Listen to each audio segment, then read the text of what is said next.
Habib, how are you? Good. We got my mom a Model Y. Picked it up yesterday. She's very Hold happy. on 1 second.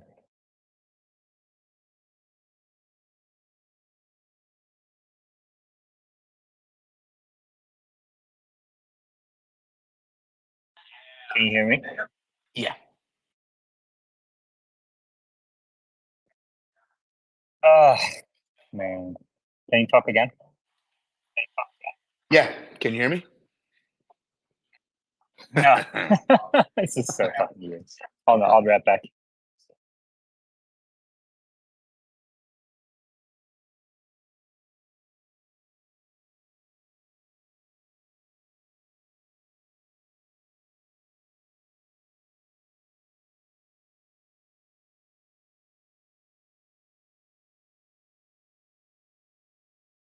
All right, how about now?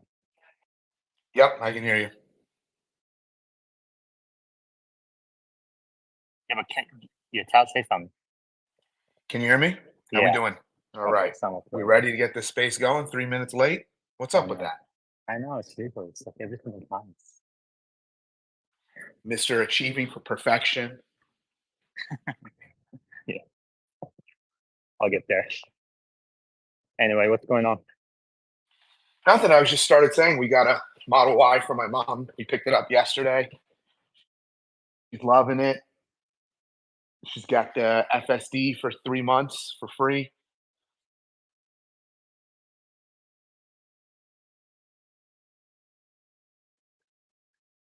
Okay.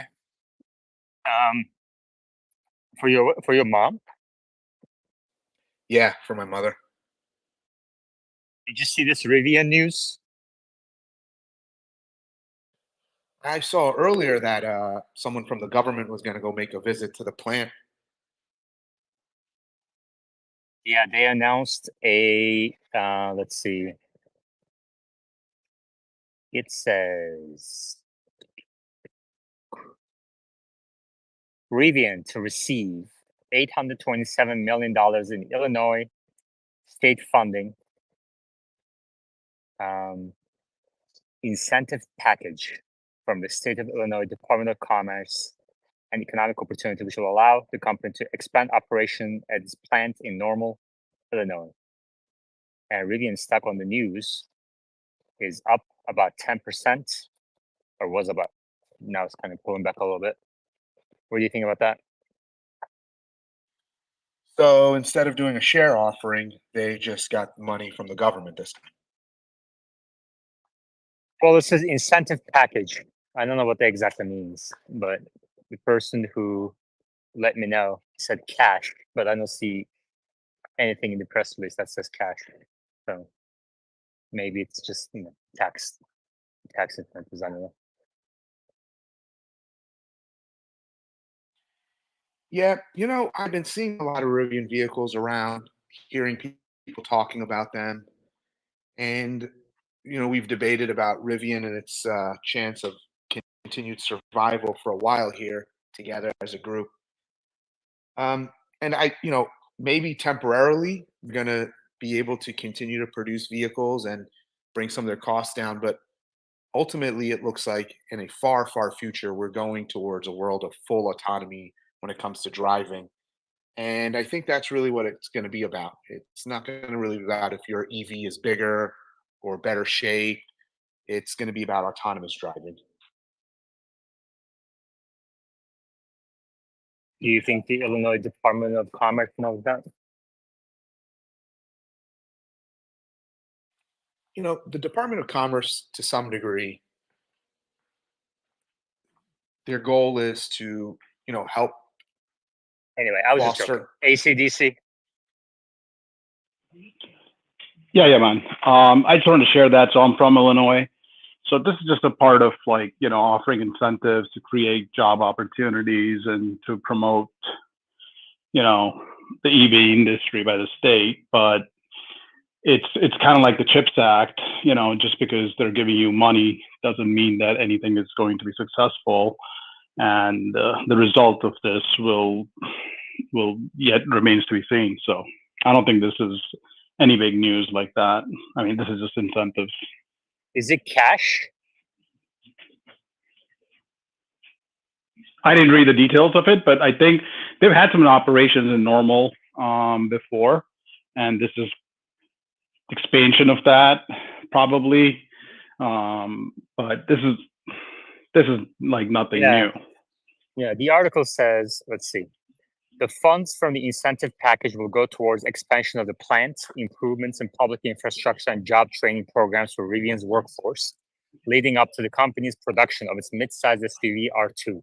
Rivian will be participating in several city improvement projects to demonstrate its ongoing commitment to investing in the Illinois economy and community. We are grateful for this investment from the state of Illinois and the leadership of Governor and Speaker, said RJ, Rivian founder and chief executive officer. The support from the state will allow us to quickly bring our mid-size SUV R2 to market and provide even greater consumer choice for EVs. Wow, that's a hell of a promise. The support from the state will allow us to quickly bring our mid-size SUV R2 to market. Okay.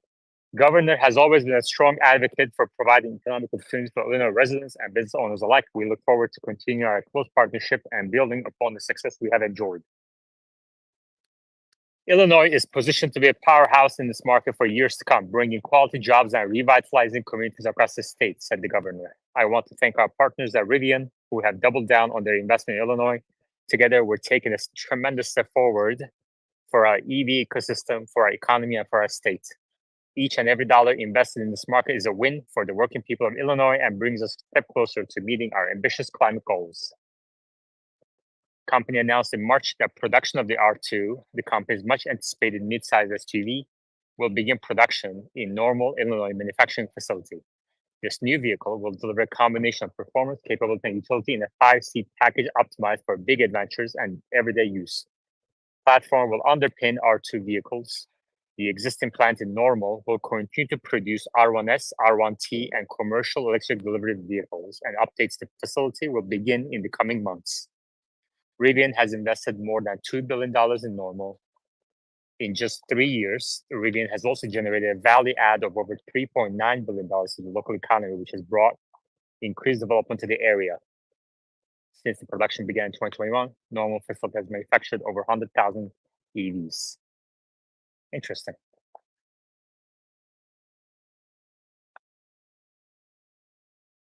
Any thoughts on Rivian's announcement that led to a 10% pop in the stock? You're welcome to request to speak. I'm working on an article and earnings preview in the meantime. And I would love to kind of get people's thoughts before I publish the article so that I don't miss anything or any concerns. So yeah, man, my take on this is any company that needs government funding, help through various different sources is not quite positioned to make it. Okay.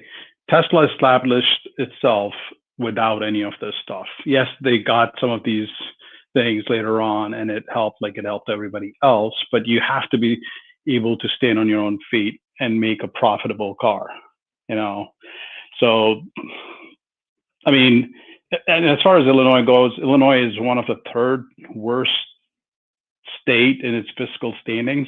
Okay.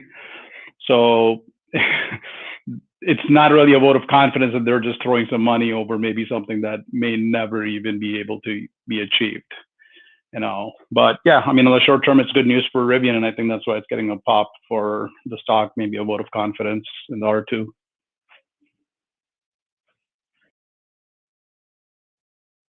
Yeah.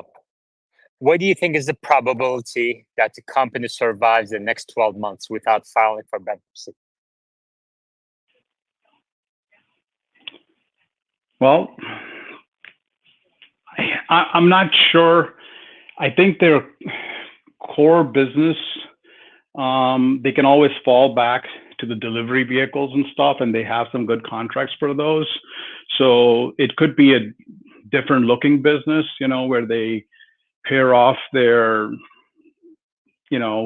consumer business, consumer cars and stuff, and put that on a hold or operate on a very small scale. So they may be able to do that. But I mean, yeah, it's depending on how the industry is going. I mean, look at Elon making all these changes. These aren't fun changes for him, but he sees these tough times coming up ahead, and he's getting the company lean for being able to survive those times.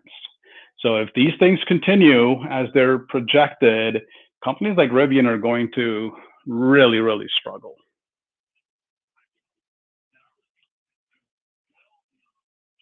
Omar, what do you think about this announcement? Hey, yeah, it's a much needed infusion of cash into Rivian, which is great. They didn't have to give up equity to do it. They just had to dedicate themselves to the Illinois facility, which actually, saves them even more money compared to building Georgia. So it's great from that perspective, but just looking at the recent financials, in the first quarter, they reported negative free cash flow of, I believe, about 1.8 billion.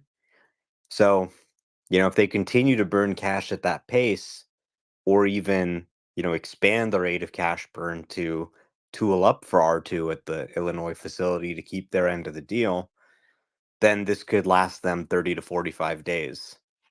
So maybe expending their lifespan an extra month or two. So it's helpful, but not a game changer raise, obviously. And do we know if this is cash? Do we know if this is what? Cash. Or is it just incentives, like tax incentives? Probably tax abatements. They probably wouldn't give them cash.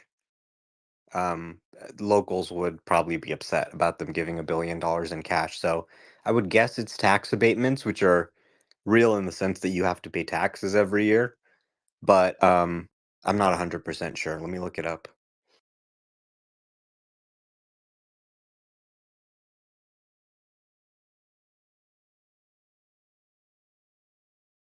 Yeah, they're tax incentives, not cash.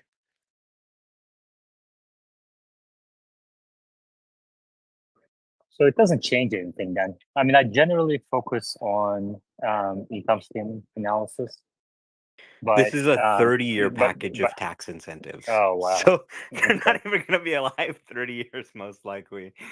yeah, yeah, that's wild. So it kind of like goes to show these stocks popping on stuff like this, how inefficient the market is. It's crazy. I mean, how long do you think before this 10% pop drops back to 0%? Crazy. Once traders read past the headline, because if you looked at the headline on this Bloomberg story I'm checking out, it says Rivian secures 827 million in funding to expand in Illinois. Yeah, exactly. And then somebody tagged me on it saying cash for Rivian. And the first thing I did was, there's no fucking way the state gave them cash. So I looked through the article, searched for cash. There's no mention of cash. And now the person who tagged me on it, I'm gonna be, even more careful going forward about what I'm tagged on. It's ridiculous. Stuff is ridiculous. Anyway. So it says the 30-year package consists primarily of tax benefits under the Reimagining Energy and Vehicles in Illinois program, according to a statement.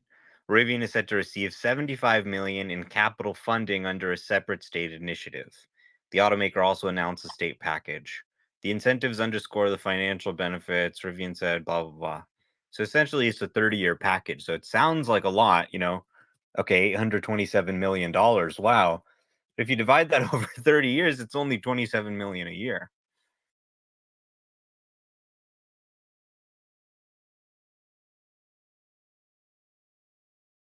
Yeah. All right. I see Joa in the audience. If you would like to come up and give us an update on parts sales, um, in the past, it's been a good kind of understanding of current demand for Tesla products.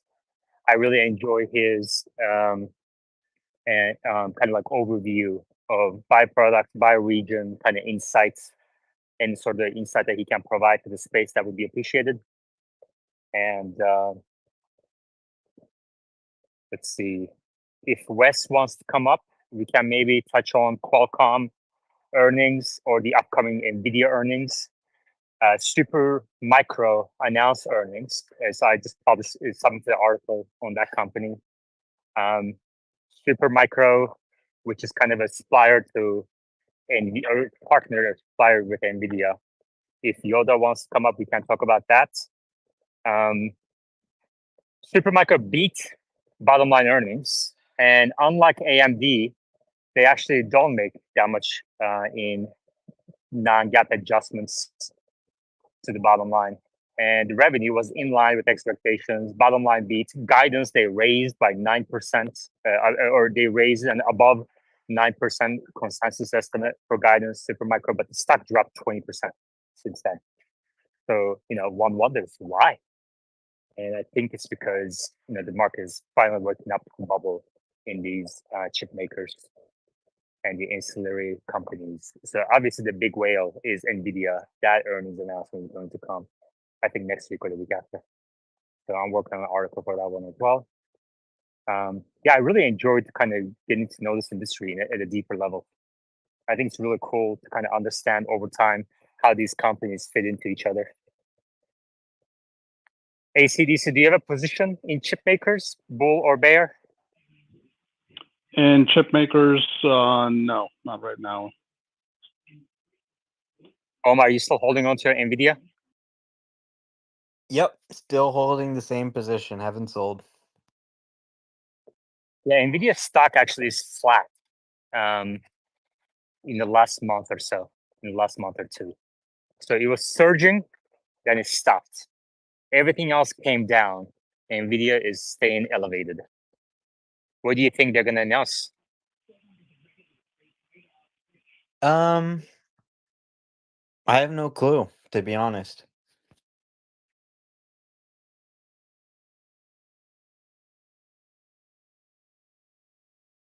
Machine. Give me a sec. One. Machine. All right, I'm in the bathroom. I'm not doing anything nefarious. I'm just shirtless and starting to put on sunscreen. Just so you know, frame of reference. Where are you? Are you in LA? Or where are you? I'm at home. Are you at home? I'm gonna go for a late run. Oh, okay. What's the UV index over there right now? I don't know. 7, I have 8? to check. Let's see. It's too high. It's too high. It's got to be 7, 8, 9. But I'm put on that acclimated. sunscreen. All right. Would you like to post a picture so we can visualize it better? No, absolutely not. Especially not for you. It's you're a little I just think obsessed. that I think it's unfair that you get to see my Instagram picture every single day and night, and I don't get to see yours. Like, that's just not fair. So this is a I'll show you mine if you show me yours sort of thing. Exactly. So what do you think about what we were talking about? I'll show you my trades if you show me yours.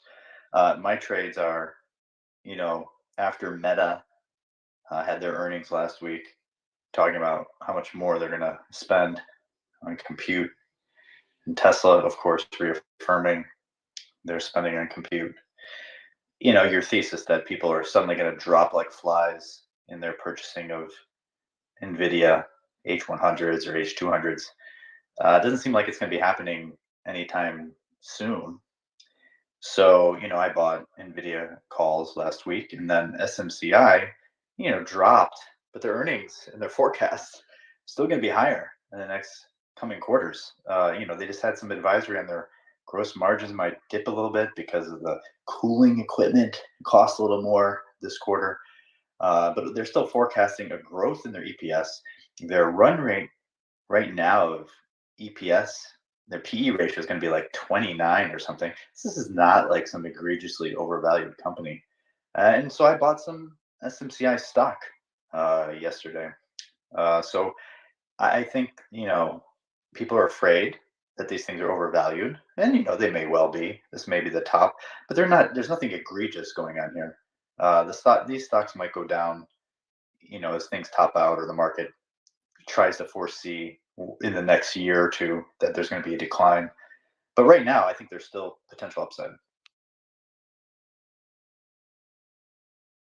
Okay, looks like Omar agrees with you. Omar, would you like to elaborate for ACDC?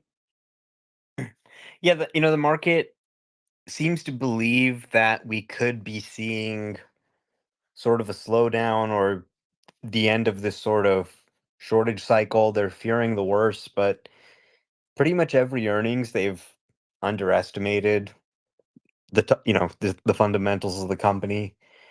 And you just look at Tesla, right? I mean, they doubled their H100s in the quarter. You look at Meta, they got slaughtered after hours after their earnings when people saw how much money they'd been spending on Nvidia. So I wouldn't be surprised if they beat expectations again, especially since expectations seem a little muted. If the stock was continuing to run up like crazy into earnings, then I think there'd probably be a greater chance of a negative reaction after the fact. Okay. Well, so Omar and Machine are on the same side. Omar is invested in Nvidia. Machine is invested in Supermicro. I can't believe I'm saying this. I cannot believe I'm saying Machine is invested in Supermicro. Fuck, he's crazy. And then Wes is also a bull, Nvidia bull. So, and I'm out there with my articles, publishing negative articles on these chip makers. So, I mean, whoever says we have a, echo chamber in here is nuts. So yeah, man, I'll give you some support on that. That's the reason why I'm not in the chip maker sector right now. I think a lot of them are overvalued, and I think the race to buy as many as possible or as many as they may need without even going through the process of what they're going to need has kind of like overrun itself. And the future projections on these earnings are going to catch up at some point of time. So, and as your handle says, value analyst, trust me, everything that I do is with a value tilt. So with these valuations, I'd rather stay away from them, but I am looking at a few other areas where generative AI will still kind of lead to some earnings growth. Yeah. And in the reply, Joa says, I'm invested in TSMC. That's the way. And that's the only buy article I put out, TSMC. Machine, then Omar, then Yoda. Yeah, I mean, as with many of my takes, they don't seem to be constant because, as you know, I was short SMCI a few months ago, right when it was at 1100. So I do agree that things might turn at some point. I just don't think we're there yet, and so I expect Nvidia's next earnings call is still going to be bullish, and since there was a little sell-off, I fully expect the share price there to go to 1,000 in the short term, and then it's a good exit point for these stocks. So you bought Nvidia calls last week, you said. What was your strike price and expiration date? This is a 800 strike price, January 2026 expiration. Okay. Wow. Leaps. Wow. Well, that's the most conservative. The further That's out, amazing. I know, but it's kind of like this. If this was more of a trade, then you would have probably went with shorter expiration. So you buying leaps tells me that maybe you feel confident about the company's fundamentals and the kind of fundamental outlook more so than it's just kind of trade, and you're giving yourself some time. Sounds like, Omar.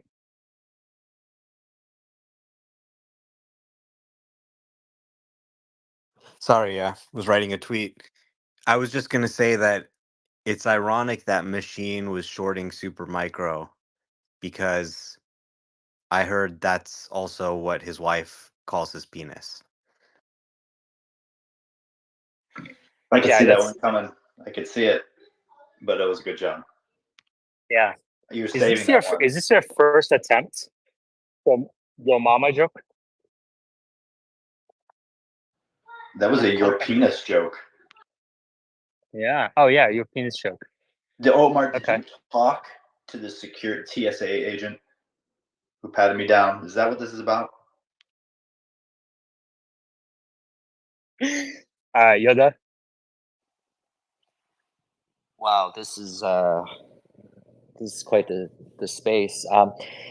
The I think I think I spoke about like kind of TSMC is the one I hold. I think I have like 15 seconds of their annual production, but I think that's kind of the race course, and then the Nvidias, AMDs, Supermicros are the race horses. And so, if your appetite, is at the race horse level, go ahead and bet, but then you might, win or lose. But the race course always makes money, and that's why I hold TSMC. I think Nvidia's earnings call will be positive because everything is funneling into them. So they're currently still production constraint. The only thing I would caution is the inference chips, the specialized inference chips, um, might end up being more purpose built by the various mega cap companies, and so uh, NVIDIA's kind of core chip architecture, I think, is optimized for training. So that's probably the only thing I'd caution for NVIDIA. But in the short run, for this call, I anticipate that it will be very positive still. And you've got Jensen as well, the great storyteller. He's learning from what's happened with his peers, and he's not going to let NVIDIA dip, 10%.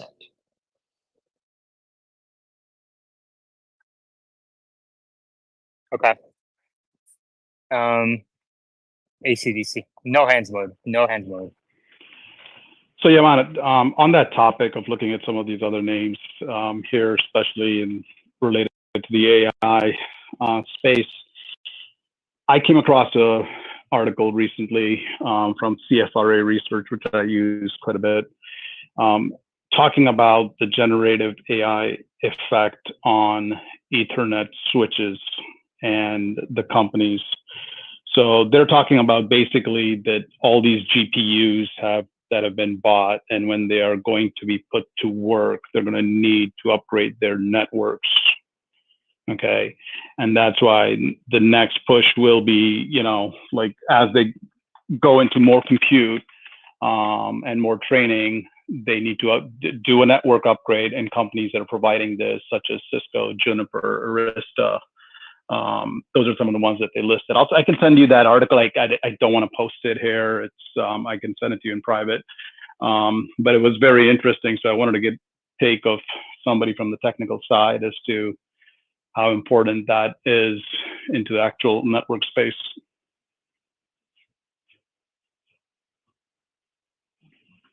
I think Wes would be the right one to answer that question. Or Omar.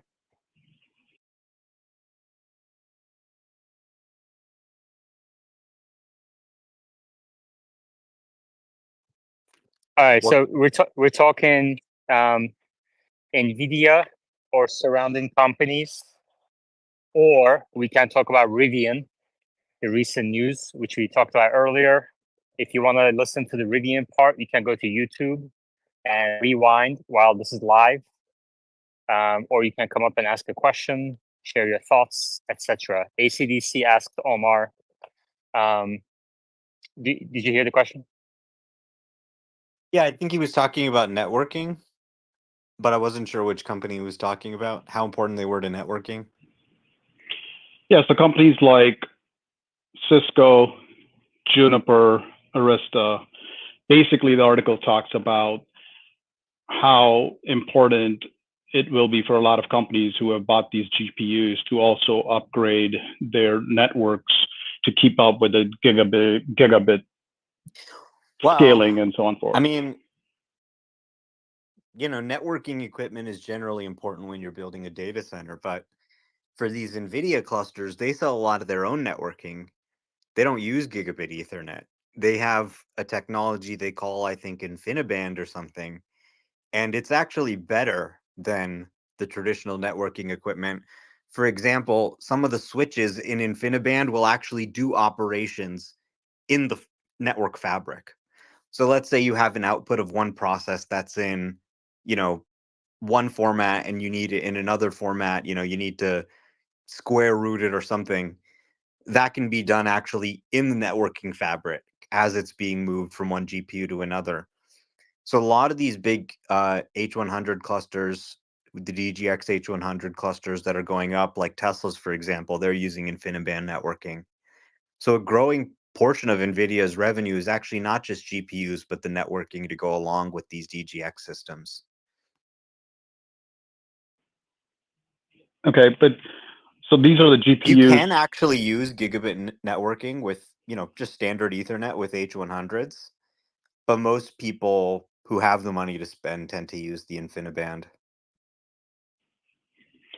And this InfiniBand that you're talking about, so is this just interconnecting, let's say, the GPUs, or is this also connecting to the cloud or data too?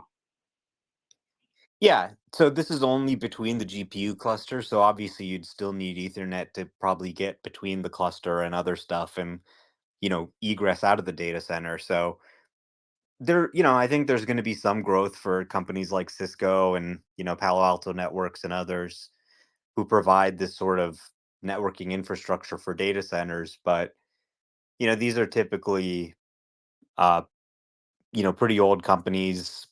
I think, could be good for a boost in sales. I haven't looked deeply into companies like Cisco in a while. Yoda, no hands mode. Yeah, I think the way to think about it is you want to invest in the closest thing to what generates the content and what's the closest to the source of the intelligence.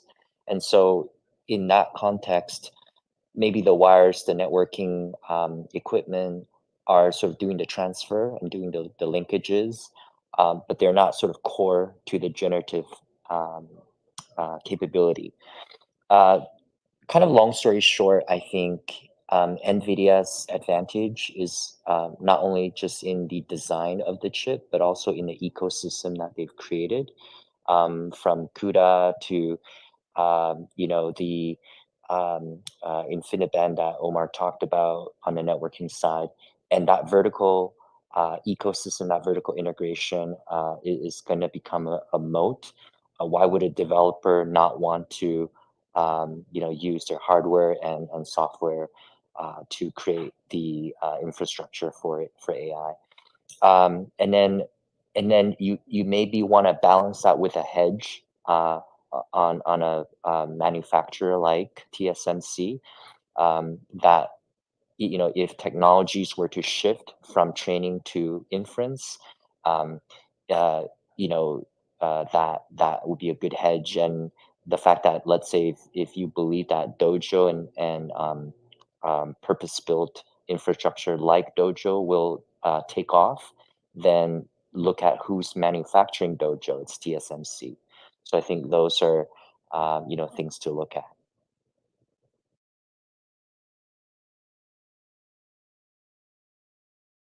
No hands mode.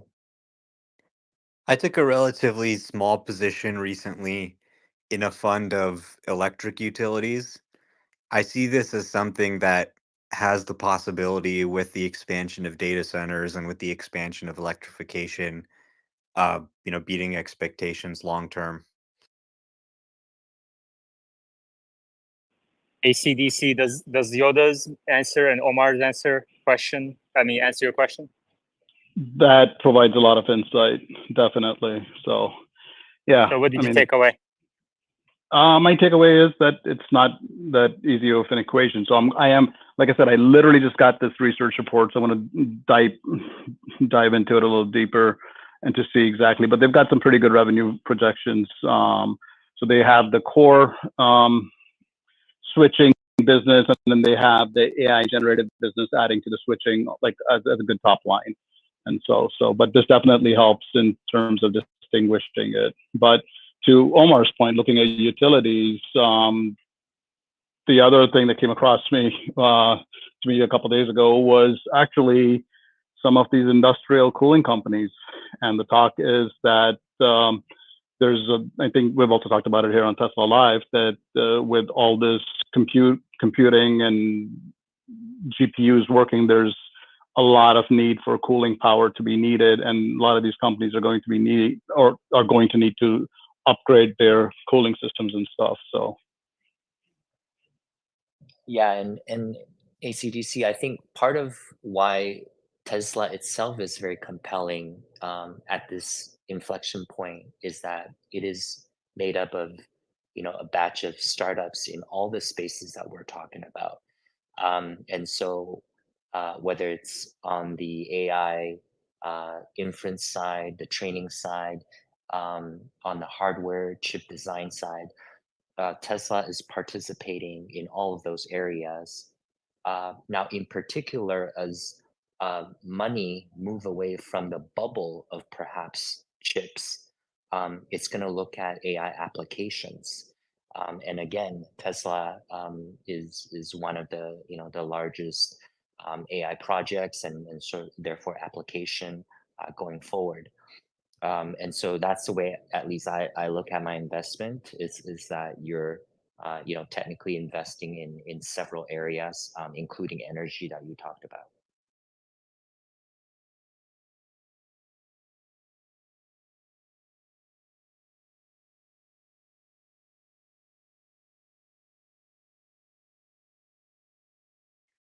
Um, I would love to learn from you all why specifically do you believe NVIDIA earnings call will be positive?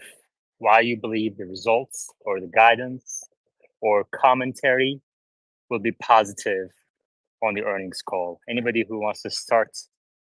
I'm looking for specifics. No hands?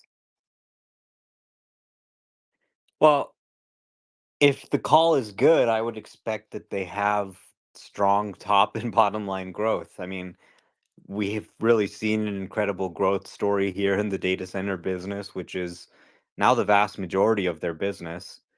So if we see strong top and bottom line growth, then everyone's going to be happy. They've consistently exceeded expectations. If they can do that again, I expect there'll be a similar reaction in the market.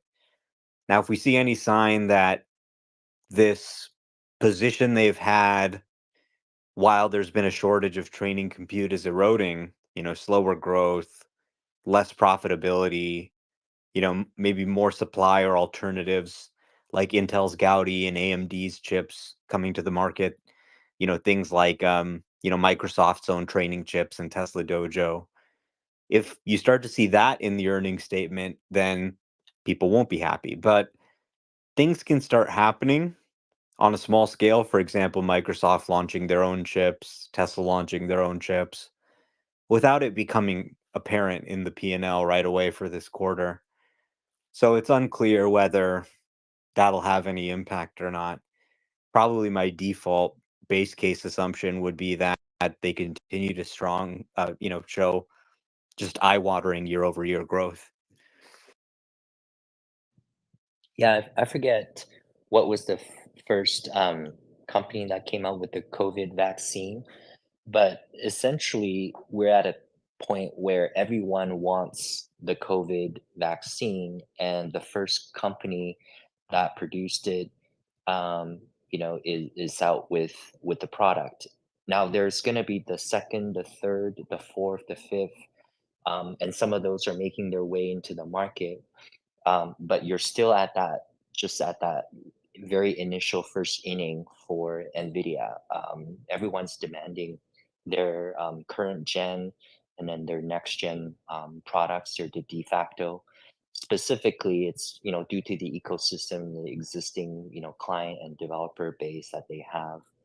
Um, the hedge, like I mentioned, as large mega caps develop their own chips, is you want to err on a side of the manufacturer, and that's why again it's for me it's what 95 5 90 10 TSMC versus NVIDIA. I do hold a little bit of NVIDIA.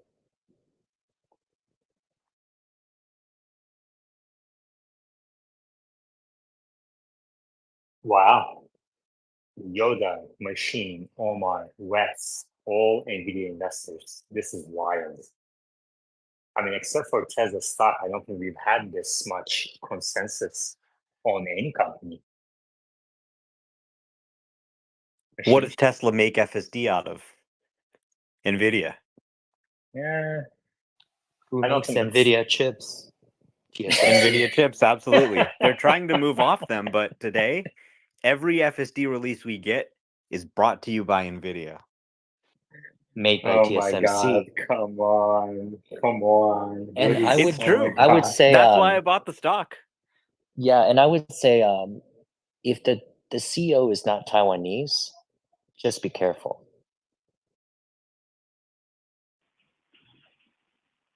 So, Omar, in your evaluation, as FSD miles keep increasing and more compute is handled, so you're saying that Teslas will continue to buy more NVIDIA chips to handle all that. Is that correct? Well, that's what they've said. What I would really like to see is them using Dojo and not buying any NVIDIA chips. That would be better for Tesla's financials, and I have a larger position in Tesla than NVIDIA. So I'd like to see Dojo ramping up. But the reality is they're using NVIDIA's DGX H100s today.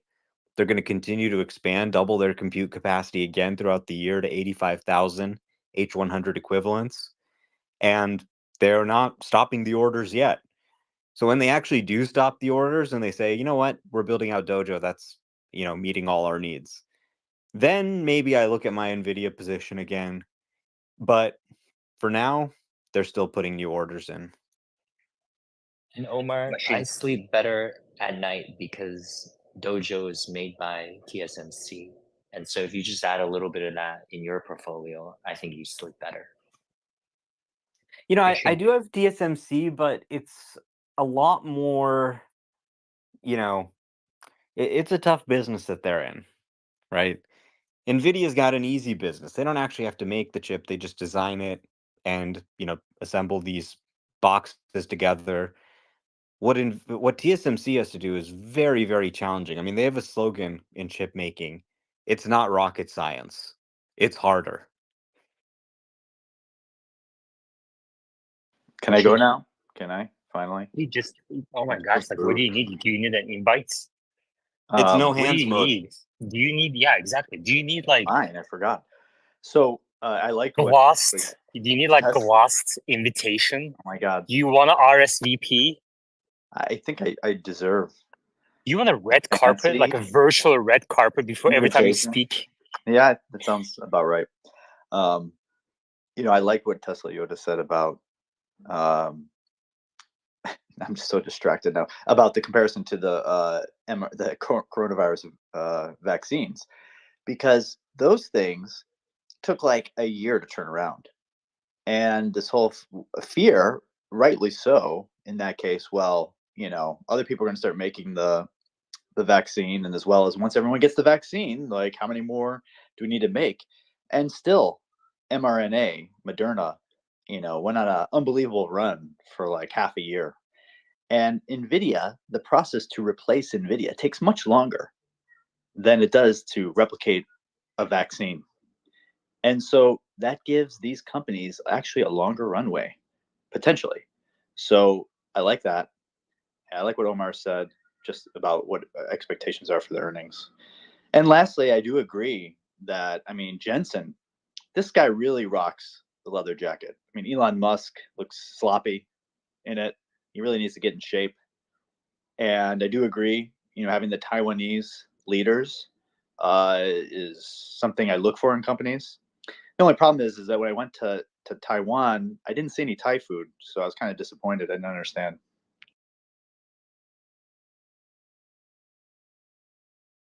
I still haven't heard a good argument to hold NVIDIA stock.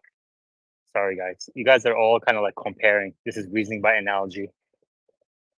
Comparing to like COVID vaccines. So I know you prefer. And somebody said, Habib said in the replies that Yoda should leave metaphors to metaphor. I I know you prefer companies with shrinking earnings and huge bets that might work in like 10 years. I know that's your preferred investing method, but I like companies that are growing earnings.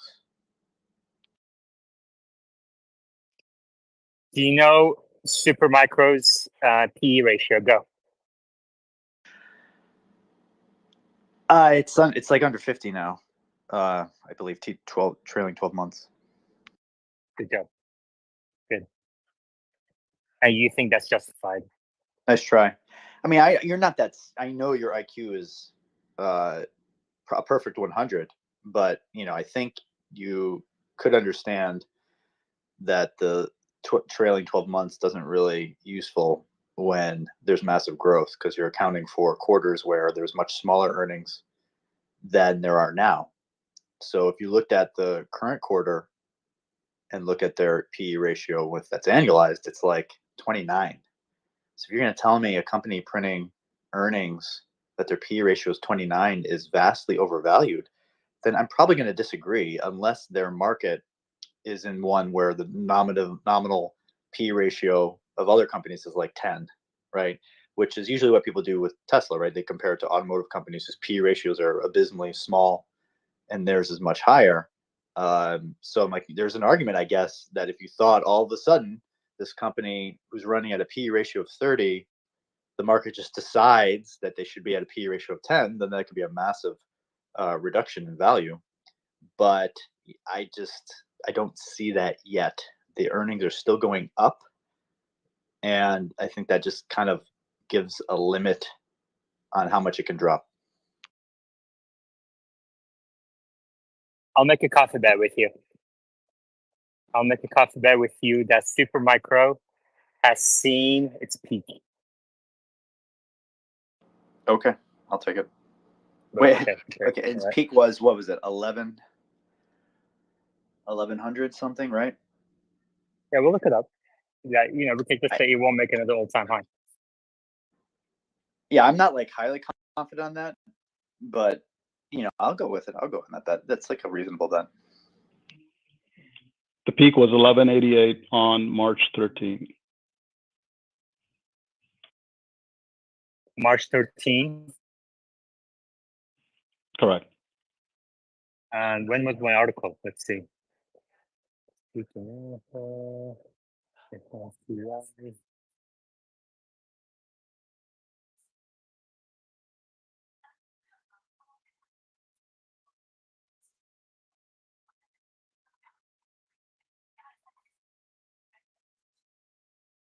My article got published March 11th.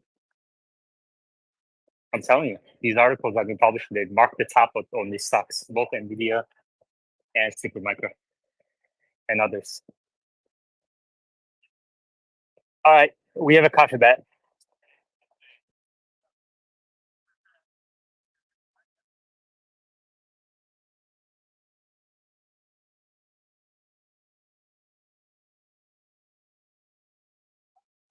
SMCI will not reach 88 in 2024. Yes. Or let's say will reach, and then yes is machine. Is that cool? Yeah, that's fine. No is me. SMCI will reach. SMCI 88 will reach 88. SMCI 88, keep it shorter, in 2024.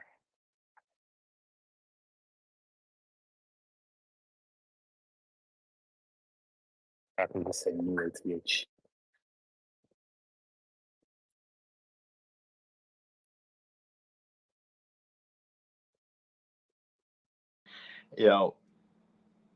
Joe commented that I should be banned because I confused Taiwan with Thailand. And I know I didn't. It was a joke. They're the same country. There's no differentiation. It's one place. Did you put on your sunscreen? What's in the sunscreen that's making you drunk? Lots of chemicals. I try to use the zinc oxide one, but we're out. That's safer. Makes you look pasty white, like the Taiwanese like. But I didn't have it, so I just had the banana boat chemicals. So that might be it, get in my bloodstream. There's a question, Omar, this question is for you in the live chat. Jake McCombs asks, am I correct in saying Tesla's competition in China is not allowed to purchase H100 chips due to trade restrictions with the US? That's correct in theory. However, it's well known that people are smuggling H100s into the country anyway. And, just buying them in the US and then smuggling them into China. And NVIDIA does produce a chip called, I believe, the H800, which is fairly similar to the H100, but has some limitations on memory bandwidth or something so that it qualifies for US export restrictions. On top of that, Chinese companies are working on building their own AI training chips. They're currently, well behind NVIDIA, but, the Chinese, I could see them, in a decade being better than NVIDIA with their training chips. Then maybe they won't sell any of them to us, right? So, yes, there are complications getting training compute into China, but there are also workarounds. China is very good with AI. Other than the United States, China has the most advanced AI researchers and some of the most impressive results. Thank you for answering that question. We talked about Rivian early on. I see some Rivian bulls in the crowd. I would love for them to come up to speaker board and tell me why I'm wrong, because I'm about to publish an article and I don't want to miss anything. By the way, I really enjoy these spaces when we discuss some other companies. I think it really adds value. Yeah, Like I I think think so too. long term, like I don't know, for other people who want to invest in multiple companies, I think it's great to have a space that discusses these sort of details because there's actually a lot of analysis in here that's useful, and it's actually Well, I mean, from me, but well, your it's actually analysis is Omar. like, what's the P ratio, annualized earnings? Like, what the hell? Yeah, I didn't say me. With no consideration to future trends or nothing. Just literally annualized current earnings, look at the P. That's the extent of everything else. You're like a quant fund. Actually, I got some recruiter like, oh, do you want to work as an algorithmic trader for some Yeah, quant exactly. fund? No. Yeah. But actually, Omar provided some useful information, which might be one of the first times he has, because for Tesla, there's zero. So I think I like him better talking about NVIDIA and TSMC. And, what useful information did he provide for NVIDIA? Rivian, I know he's talking about something about this Infineon thing, yada, yada. I was like, oh, he actually knows something. And I guess when you stare at your phone that many hours, something gets consumed. But what I was going to say is the comment here on Rivian and that funding, like if I wasn't lathering my body in sunscreen at the moment and dealing with yelling kids, I would have gotten to my computer at that moment when it was at $10 or near $10 and shorted it, even for a short-term bet because of this obvious overreaction. That is something I could get from this space that I wouldn't have found otherwise. So that's why I come to the space. Good. Yeah, I do want to kind of dig into industry by industry. And I think we used this, hype around chip makers, put it to good use, leverage the existing expertise in the space to understand where each company goes. And I think we did a really good job.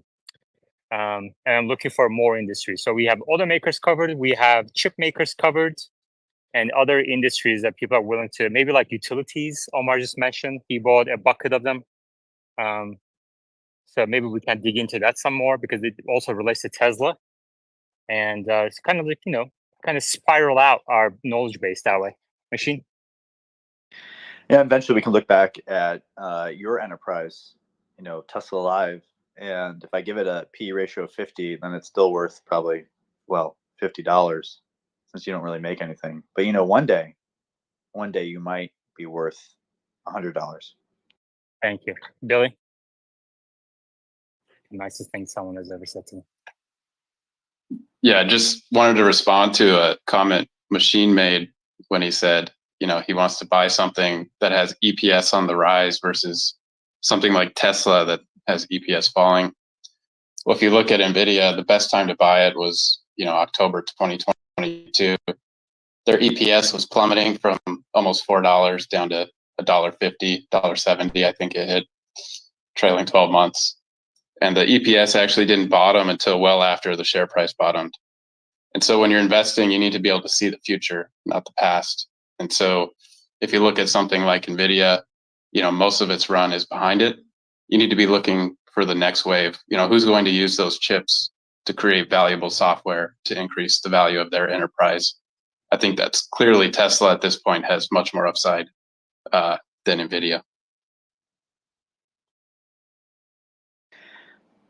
I don't disagree really with that. I mean, I fully agree that the time to get into NVIDIA was, a year or a year and a half ago.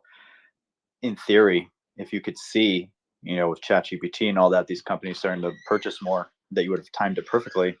But even after that, half a year later, people weren't believing, and the stock was at like $300, and the earnings were still rapidly going up, and you could still have tripled your money with shares.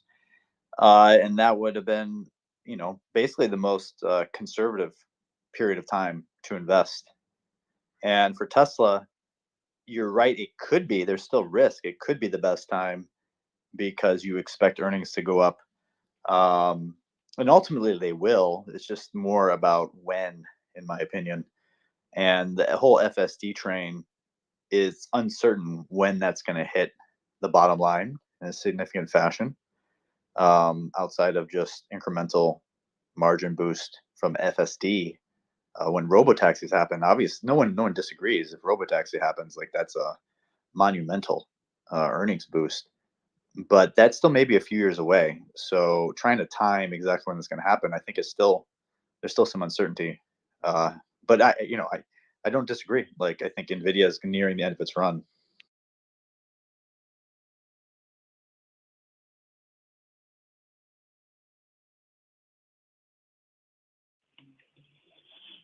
I'll second both of those opinions. So that's where the market psychology kind of comes in. You come to a point where it's not current EPS beat, but future projections of EPS. So can these companies, it's not whether NVIDIA will beat its earning, but can they project over into 2025 that that's where they're going to be and support it?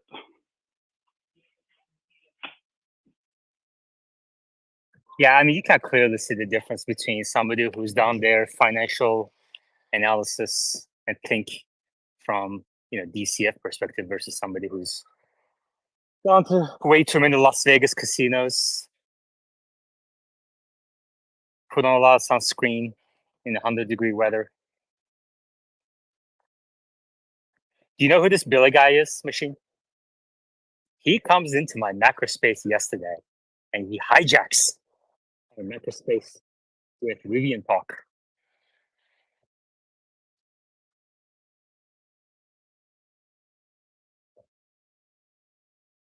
Billy, how are you feeling about this announcement?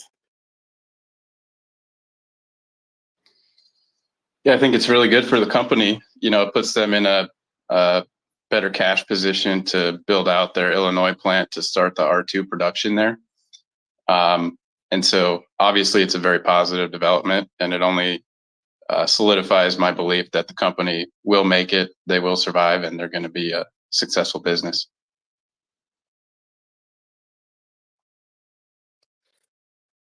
Machine? Yeah, Rivian might survive, but only after shareholders get diluted probably 50% at least. There's no way this is enough cash for them, given their cash burn, and they're nowhere near slowing down their cash burn. We're not even talking about gross margin of zero, let alone operating margin. They don't have enough money. Dude, what is this R1 shutdown? What are they changing really? Machine, do you know? I know Billy's views on it. R1 minor refresh. Yeah. What's the biggest thing about this refresh?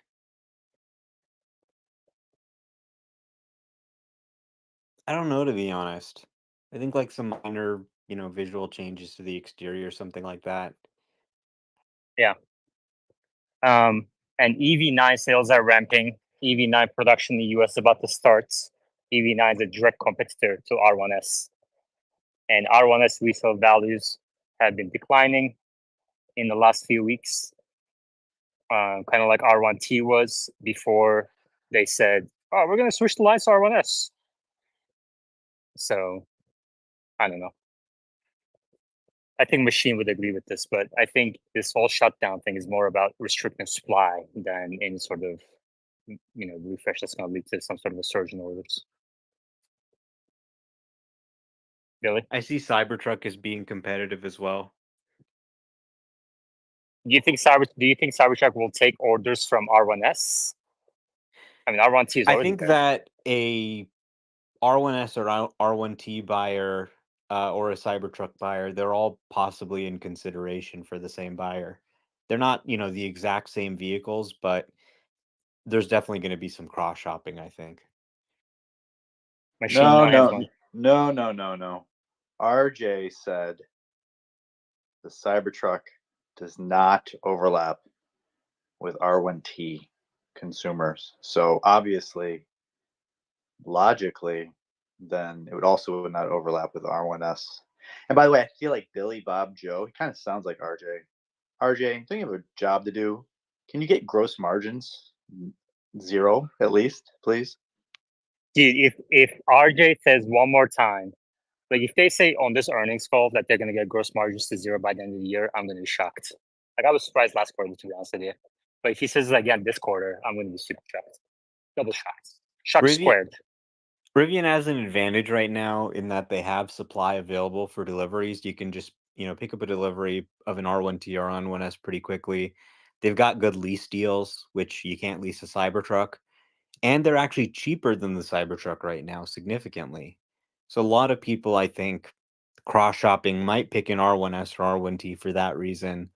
But if you look at their plans, they say they want to produce a $60,000 Cybertruck in 2025. So if there's a $60,000 Cybertruck, that's going to start to undermine Rivian's pricing power a little bit potentially.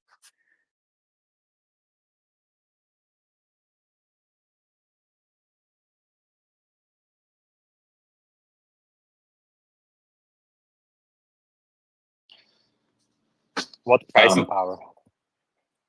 I can confirm I'm not RJ, but I do disagree with the sentiment that this shutdown is only going to be minor refresh, and in fact, there will be almost no exterior, cosmetic changes at all. This is all non-customer facing. It's just they've engineered a lot of cost out of the vehicle, ECU consolidation, wiring harness, reducing the wiring harness complexity by 30%. So really making it easier, simpler, cheaper to manufacture.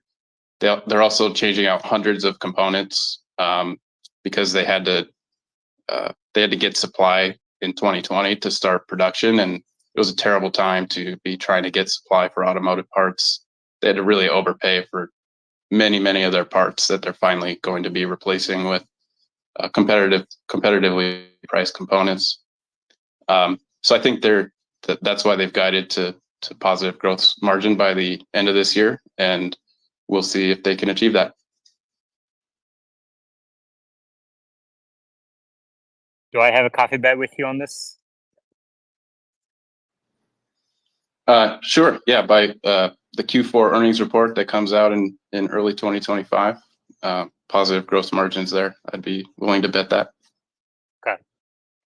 Coffee bet it is. Billy Bob Joe. Self-destruct. It says. Interesting. Coffee bet. Rivian.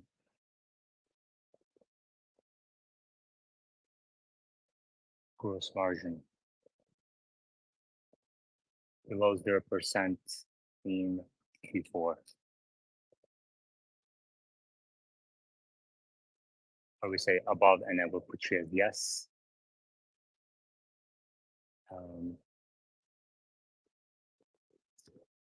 And the problem with this bet is that they can shift expenses from COGS to operating expense and call it positive gross margin. You know what I mean? But that's okay. Let's just do this. So I agree with you that they could make it work on paper just to save face for the investor community. But what's also interesting is that Q4 is historically their worst margin quarter because, I think as I talked about yesterday, they've said that Amazon doesn't take delivery of the EDVs during Q4. Well, we'll say by Q4. Well, how do you spell your handle? SELF, right? I don't know, honestly. SELFDESTRUKTED. Not coming up. Oh, there we go. All right.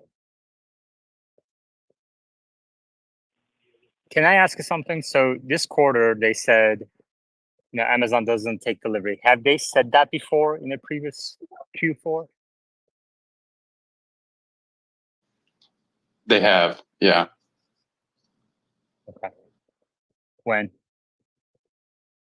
Yeah, it would have been Q4 of 22 would be really the only applicable time period because that's when they were delivering those vans. And that would be in the earnings call, earnings transcripts? Yeah, I believe so. I have to go back and double check that. Okay. Well, we have a bet.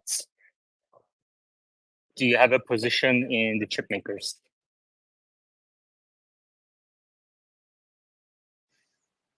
No, I don't. I sold my NVIDIA position a couple months back. I sold it a little early, like in the 800 range. It went up over 900. I think it could have some upside ahead, but limited.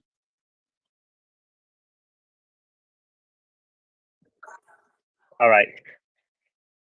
Any other questions, comments? Please request to speak while I look up this Rivian earnings call from Q4 2022.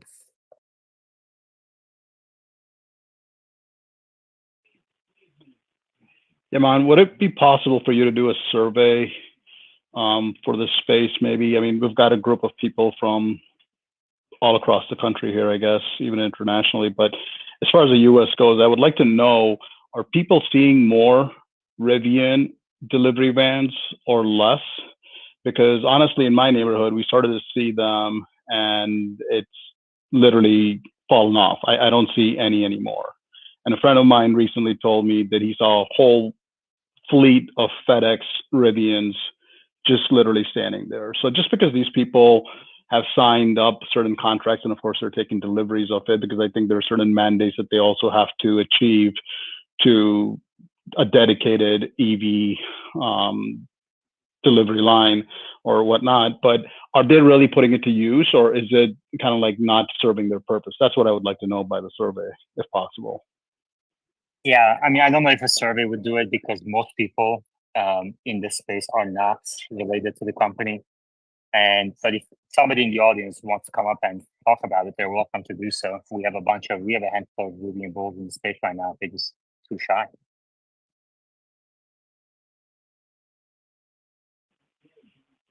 I am yet to see one FedEx Rivian delivery truck.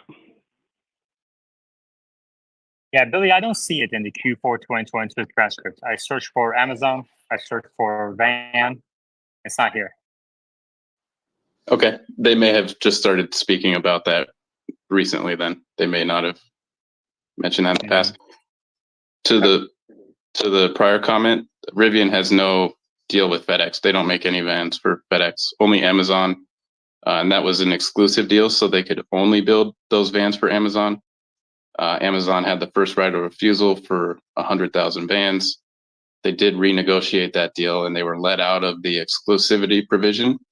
And so they're doing pilot programs with other fleet carriers. I saw they built a couple of vans for DHL. But those companies are going to need to test those vans and use them for a while to determine whether they want to place a larger order. So currently they're really only building the vans for Amazon, but maybe next year they could get some other large fleets to place orders, but I don't think it'll be very soon.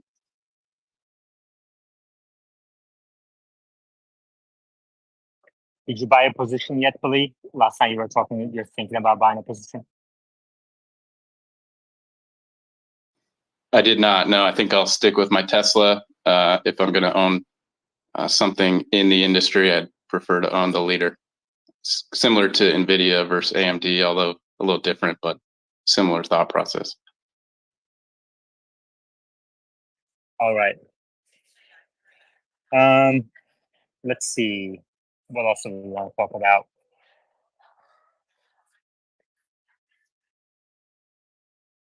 Oh, we have Jimmy coming up.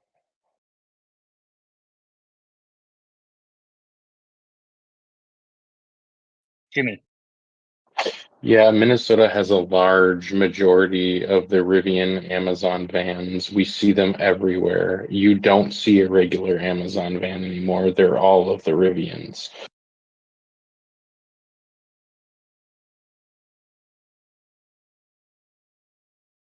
Thanks, Jimmy. Omar, I see Ed Ludlow replied to you requesting that you include the links. That's so funny.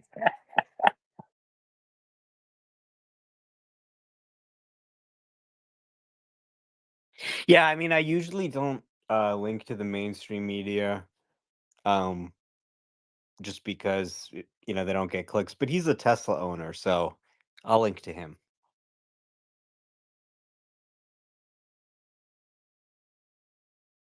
What if you say, I'm not going to do it? Can they do anything about it? No, Like they can't complain to X requesting that the tweet is removed? sharing a screenshot of an article would be considered fair use, so it's perfectly legal.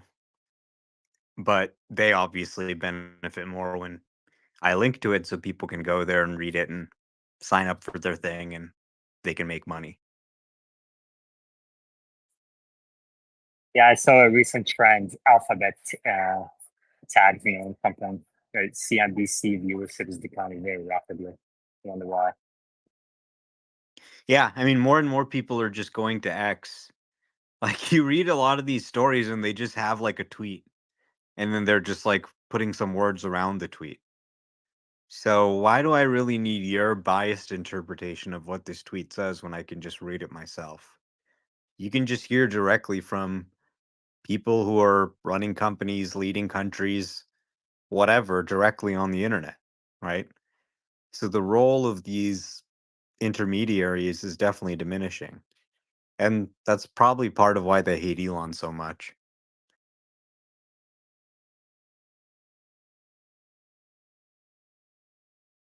Like, I'm able to make more money writing about Tesla on X than probably if I worked for Bloomberg, I think, which is kind of crazy. So where are the journalists of the future going to go?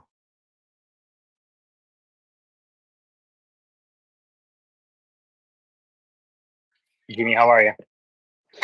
I'm doing pretty good. I don't know if you guys wanted to know more about Rivian, but they've only delivered about 13,000 vans, and I didn't even know this, but apparently they have 15 different models of the vans. So it's not like they're all this exact same model coming out for Amazon. Interesting. So they're I have no idea how they're gonna deliver 100,000 by 2030. That's their deadline goal, and they only have 13,000 out right now. Marty T asks, what's Rivian's autonomous strategy? Will they license from Tesla? No, I think RJ was asked if they're going to license FSD or about their autonomous strategy. I forget the exact question. And he laughed. He said, we? Like, they have no plans.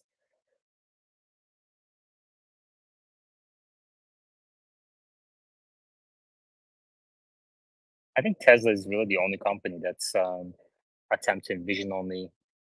Right, Omar? Do you know of any other company that's attempting vision only autonomy? Um, Well, comma is vision only. Well, actually, I think they use some other He's sensors not, when they. but he said he's not going for L5, right? I mean, their hardware isn't really sufficient to do full self-driving right now, but I think they are mostly vision based.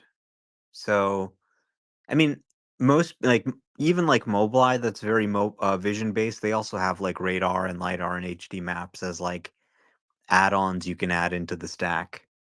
So, I mean, Tesla's definitely the biggest sort of champion of pure vision. Amir. Hey, good afternoon, Yemen. Can you hear me? Yeah, you can't ask. Can you hear me?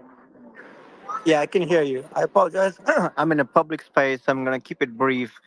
I'm from Georgia, and somebody had talked about, are you seeing more and more Rivian Amazon vans around the country? I'm seeing it more and more in Georgia compared to 3 months, 4 months ago. My question is, does anybody know the real reason why Rivian has put a hold on putting a new plant in Georgia? I drove They're about to past. die. It's too expensive. They're running out of money. They're going to save $2 billion by deferring the construction and starting ARP2 production in normal, according to the company's own statements. Oh, look at this! I just got offered a coffee bet. Thank you, Samir. I just got offered a coffee bet by Neon Starter. I will take that one any day of the week, twice on Sundays. Neon Starter says Rivian will license FSD by the end of 2026. And he even put a coffee emoji next to it. That means that's like a take it or leave it. Big deal. If Rivian licensed FSD, I I'll would eat my consider shit. buying a Rivian. Like I would look at it Oh in, my god. possible vehicles. If it Dude, what has is going NACS on? and And FSD, what's the car your mom bought just now? Mercedes EQS. Unbelievable. I'm not saying I would actually buy it. I think I'd probably still like the Tesla vehicle better, but it would be in the running. Whereas today it's not because it doesn't have those features. But, different manufacturers have different priorities. They try different things. So if you can kind of just say, hey, look, we're going to make money on whatever vehicle gets sold, that I think is a really good strategy. And yeah, if a vehicle has NACS and FSD, then I'll consider buying it.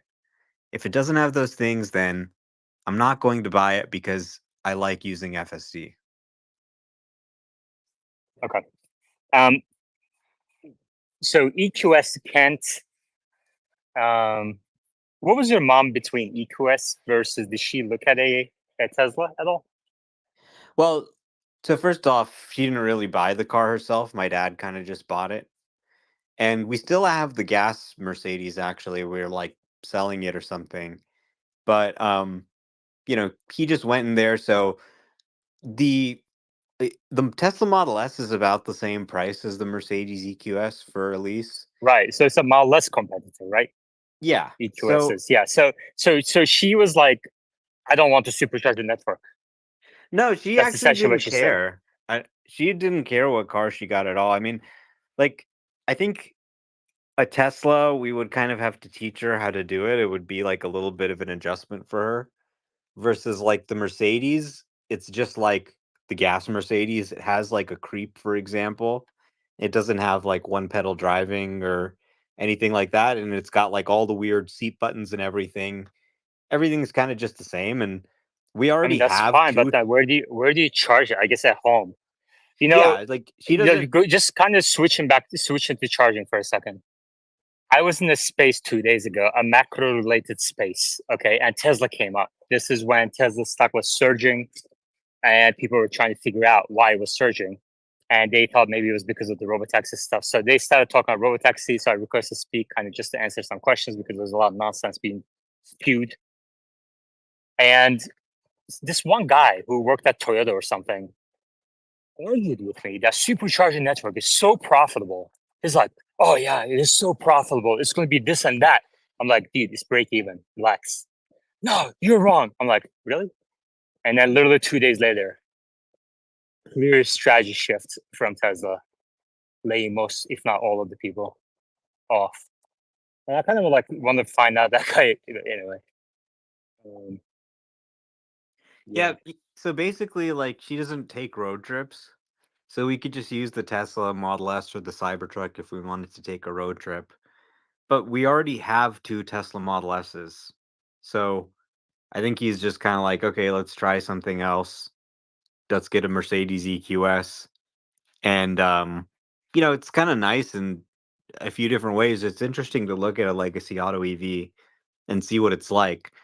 The software is so convoluted, like just trying to figure out how to navigate the menus and like do basic things is so convoluted, but they also have some cool features. Like for example, they've got rear wheel steering on the EQS, like the Cybertruck has, and they have a Hey Mercedes feature which integrates with ChatGPT. So there are actually some features they have that Tesla doesn't have, which is kind of interesting to see.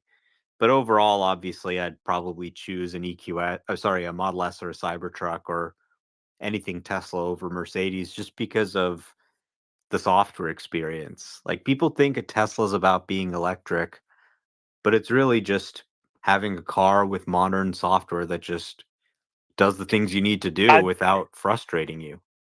how did the price compare EQS versus Model S?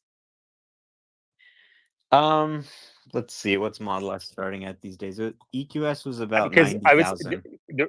the reason I would think I'm asking about this is because we were talking about Model S in last night's space, and like what's going to happen to Model S sales. And I think one way to kind of think about it is, there's a lot of people, thousands of people, tens of thousands of people who bought Model S competitors in the last year or two. But Lucid is going bankrupt. Like, why would someone buy a Lucid Air if the company's going bankrupt? You know? And as I was kind of trying to think about what else is competing, taking sales from Model S right now, and or has been, and EQS is one of them too. It's like Mercedes. So where do you think EQS and other Mercedes EVs go from here? I don't know. I mean, so it's a $90,000 car, and the Model 3 starts, the Model S starts at 73,000. But Tesla is saying lease price of, 959 a month, and Mercedes is offering a lease price of 850 with $10,000 down, and the Tesla is, I think, with $7,500 down. So the Tesla is actually cheaper on a cash basis, but the dealer was essentially offering a discounted lease because they have a high inventory of these vehicles. So this is kind of what's happening is like Legacy Auto made all these EVs and nobody really wanted them because they kind of sucked, but they're not like that bad, they're kind of like cool, but people just didn't want the Legacy Auto EVs. And so the inventory is double the level of gas car inventory. So these dealers have just started pushing these EVs, especially the used EVs that qualify for the tax credit and stuff like that, but also new EVs.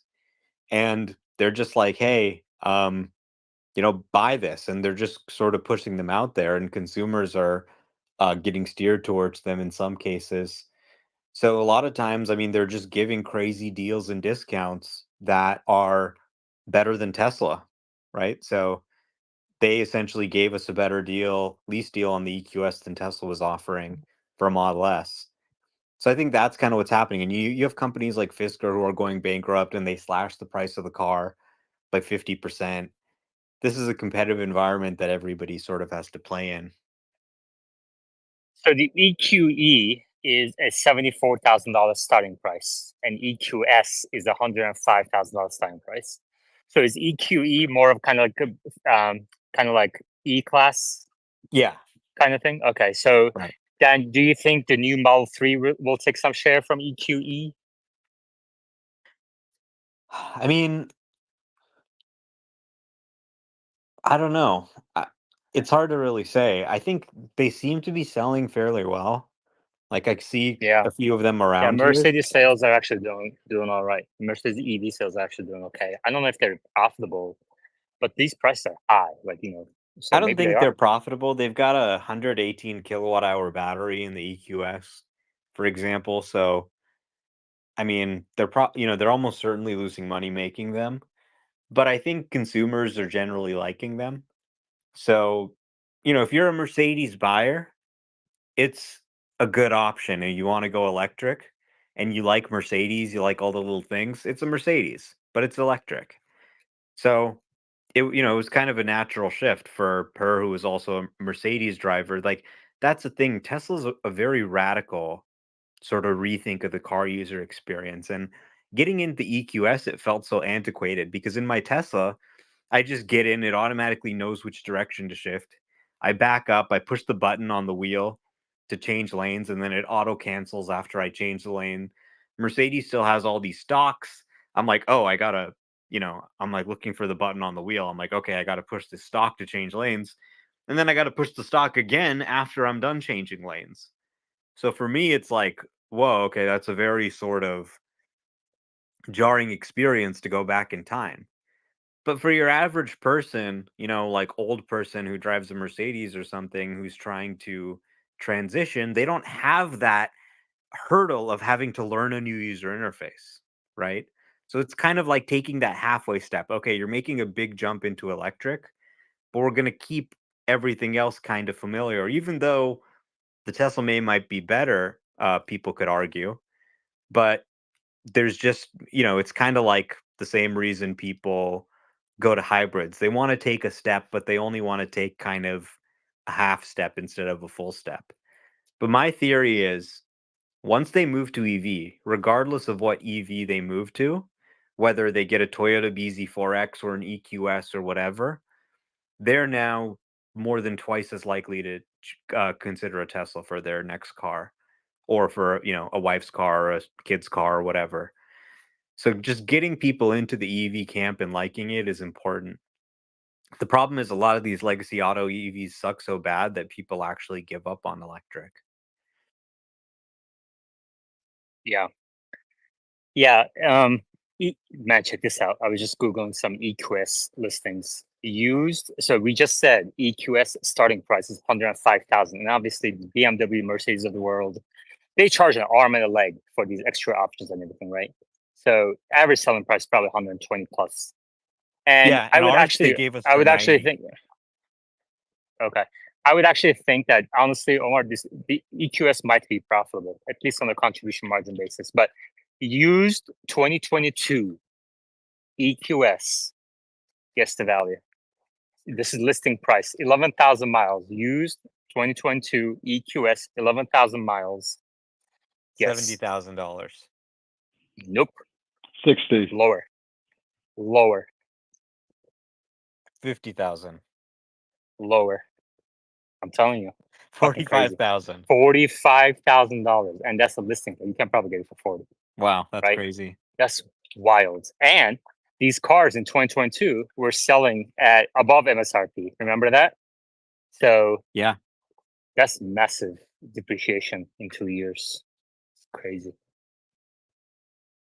And I mean, if you had 40K, would you buy that or the new Model 3, Yeah, so when used buyers are looking at, a Tesla, they could get a Mercedes if they wanted to.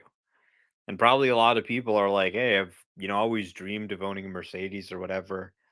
So I think this sort of environment for EVs where everyone's just offering these crazy incentives, I mean, it impacts everybody. It creates a tougher competitive environment Yeah. for everybody. Yeah. I mean, there's a lot of listings like this, like 7,000 miles on it. I mean, this is barely a new car. 2022 And then you used have to EQS ask, at why'd Auto they get Trader, rid of it 48. after 7,000 miles? Yeah, Right? exactly. You can go on Toyota's site right now and you can lease a Toyota EV for under $200 a month.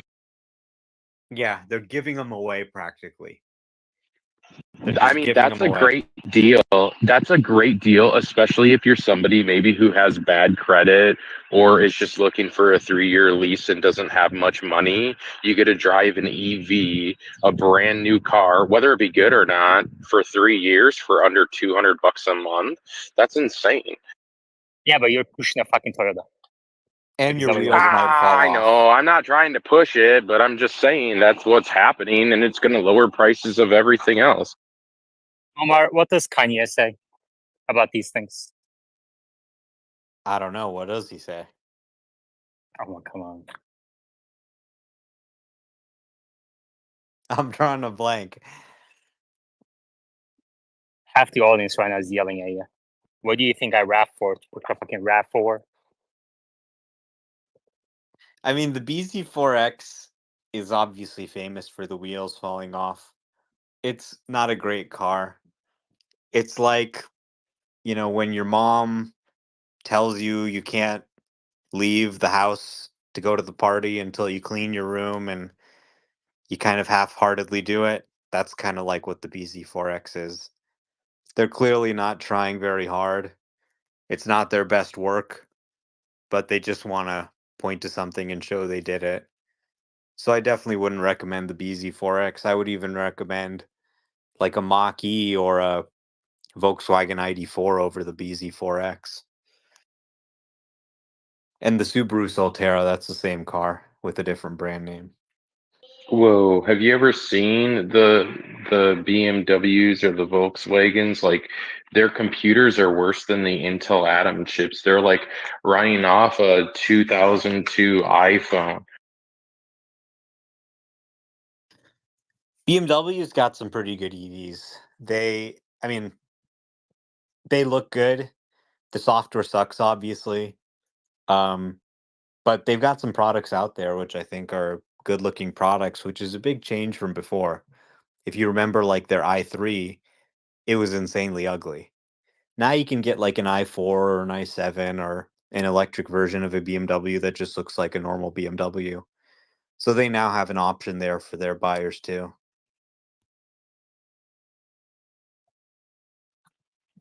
You know, somebody suggested yesterday that I put a recording every 30 minutes asking people to join Patreon until we reach a certain number. Because the truth is, most people here just come and listen, don't chip in, which is all right, I guess. But if you'd like to chip in, the link is at the top of your screens. If you can't chip in, what you can do is like and repost to space to bring more people in. Or if you're on YouTube, like and share the link, participate in the live chat. So there are numerous ways you can support this space so that it can stay free and open for all. All right. Anything else we need to discuss?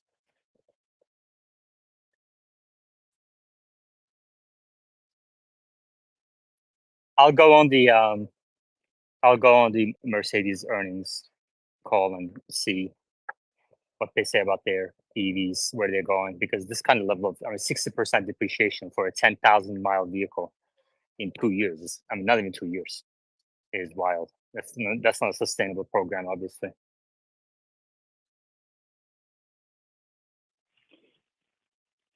Yeah, man, I had a couple questions for Omar regarding FSD. Yeah.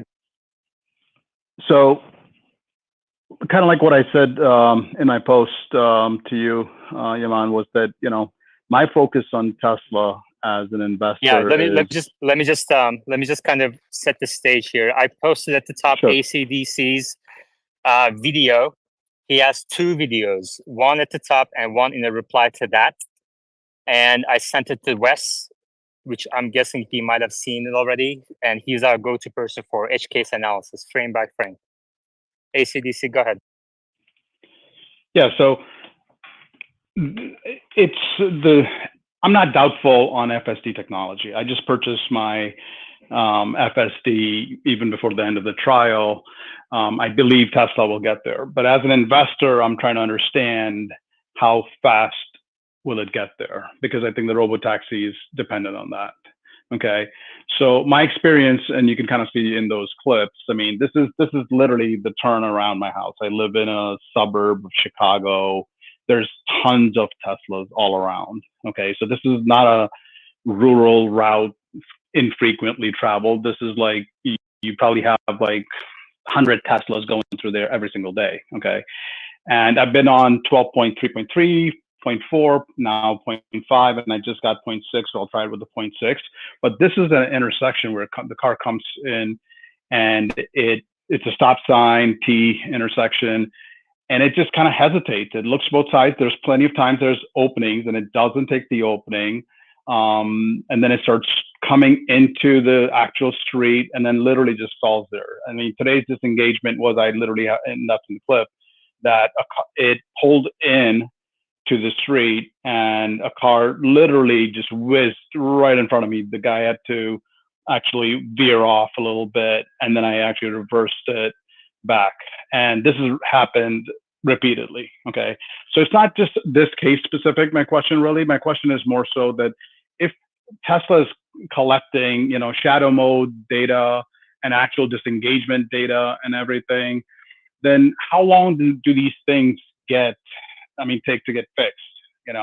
Because if we're going to be deploying something like this, or the ability of the robotaxi to be traveling, countrywide in all sorts of scenarios, locations, then you really can't have any of these edge cases anywhere, right? So this is a well-traveled route.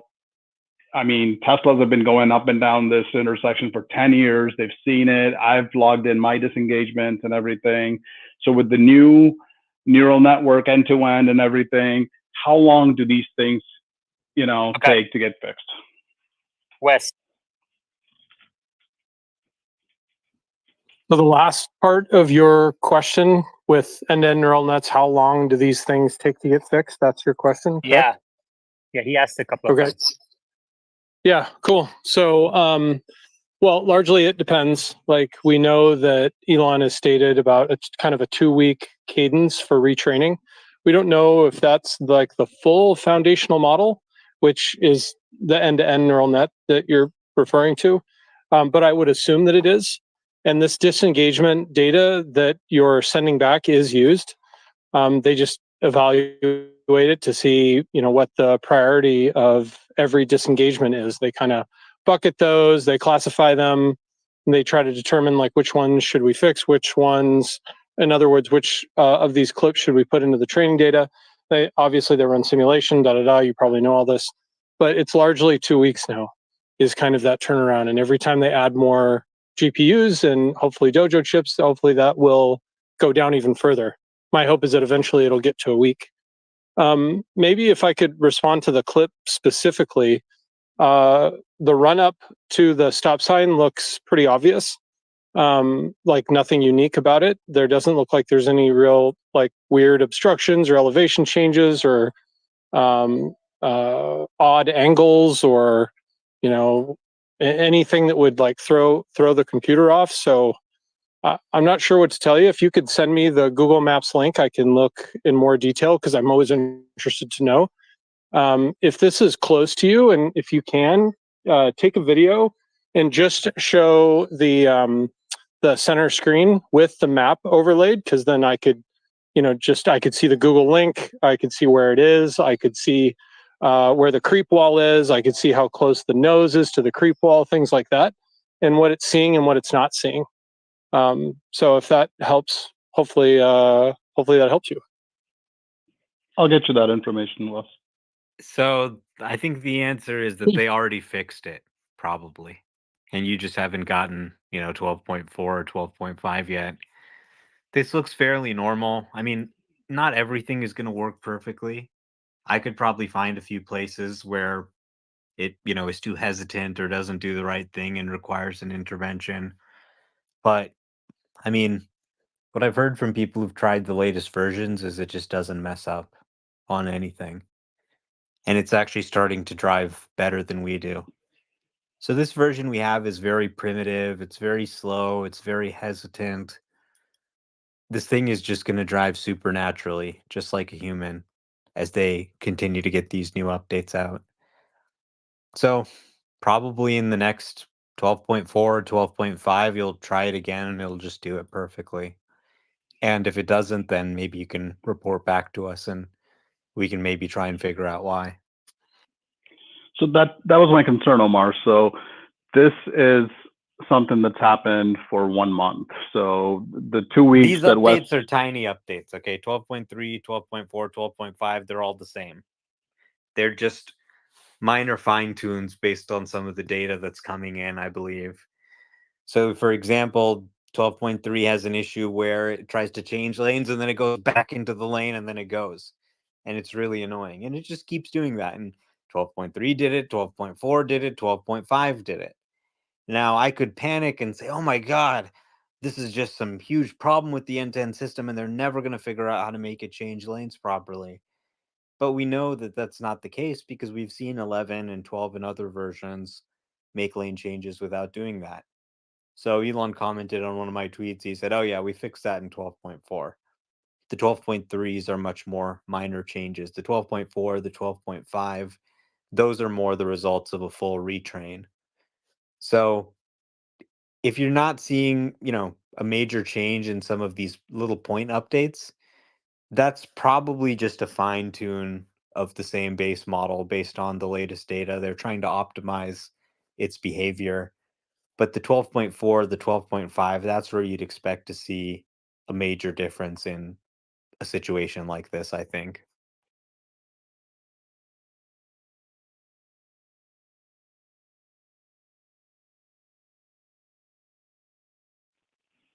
Do you know when? Is there a timeline around 12.4? I heard they're trying to roll it out with the spring release, so we'll see. Could be very soon. Yeah. All right.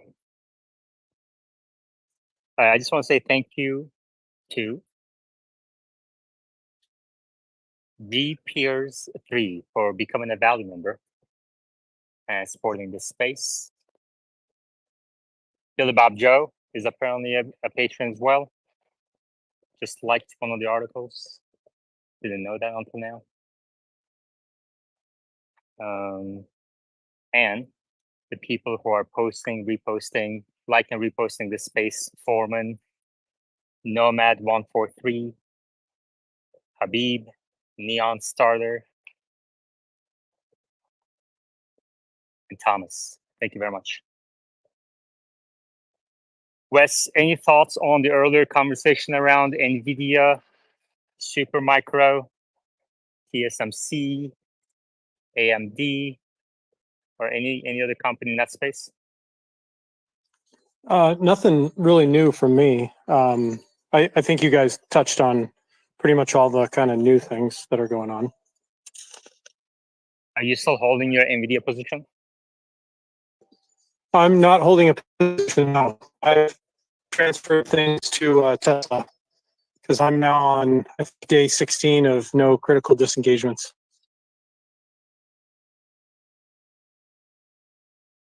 Perfect. Omar, when are you going to do the same? I don't like selling things. I like just buying more. So I would just buy more Tesla without selling anything. Whenever you sell, you have to pay tax. So if you just let it grow without paying tax on the gains, then I believe you'll actually, return more over the long term. So I think we're just at the beginning of this sort of AI boom. And if there were a material change in the company's position, then I might consider selling. But I Yeah. like buying businesses and holding them forever. Okay. Apple up 6.4% after hours. Apple up 6.4% after hours, which the Valley patrons actually got an article on Apple about a month ago. And I think this actually, so somebody in the reply said they announced a major share buyback. Let's kind of read through this real quick. That's one of my other Apple largest announces, positions. right. Apple announces largest ever $110 billion share buyback as iPhone sales drop 10%. Apple's fiscal second quarter earnings were slightly higher than Wall Street expectations, but showed overall revenue down 4% and iPhone sales falling 10%. Apple announced that its board had authorized $110 billion in share repurchases, the largest in the company's history. Apple CEO Tim Cook told CNBC that year-over-year sales suffered from a difficult comparison to the year-ago period.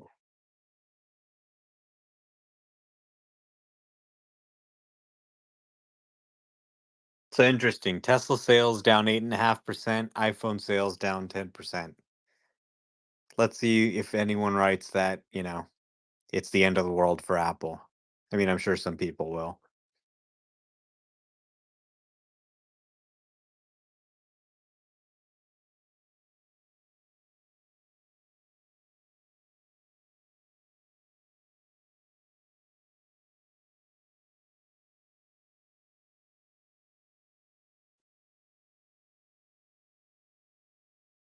Did you guys hear me read the article?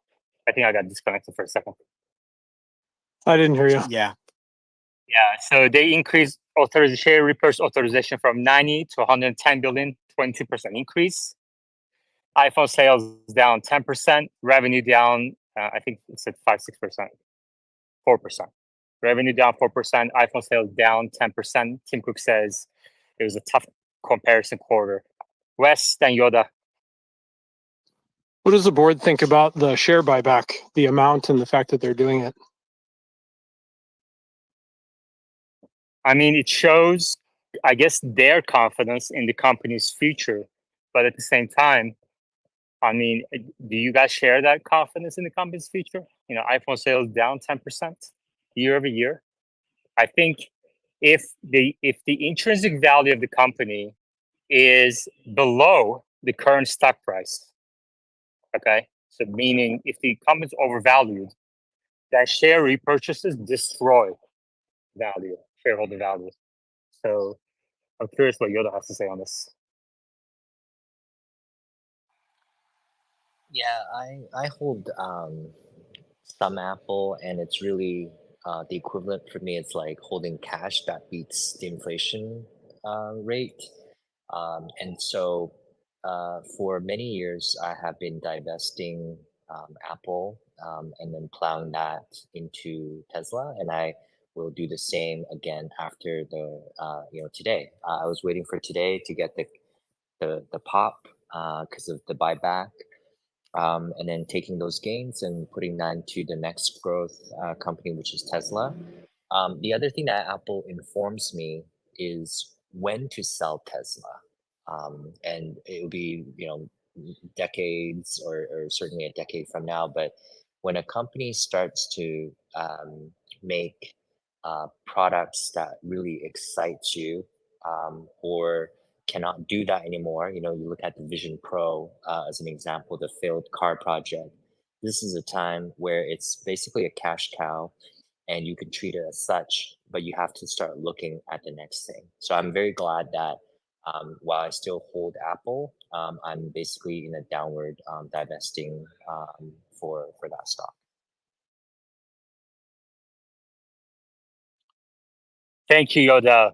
And thank you to Rohan Chu for becoming a Tesla member, supporting this space. Rohan Chu, thank you for becoming a Patreon to support the space. Trying to pull up this Apple article. Apple, March 26, buy for turbulent times. I agree with Yoda. I think, the company's 50% of the company's balance sheet, which is an absurd number, 50% is cash and cash equivalents and related short-term investments. 50% of the company's entire balance sheet is just cash, which is ridiculous. And this article highlighted recent underperformance in the stock price compared to magnificent 7 stocks in the 1 year, and then discussed balance sheet analysis. Some key takeaways.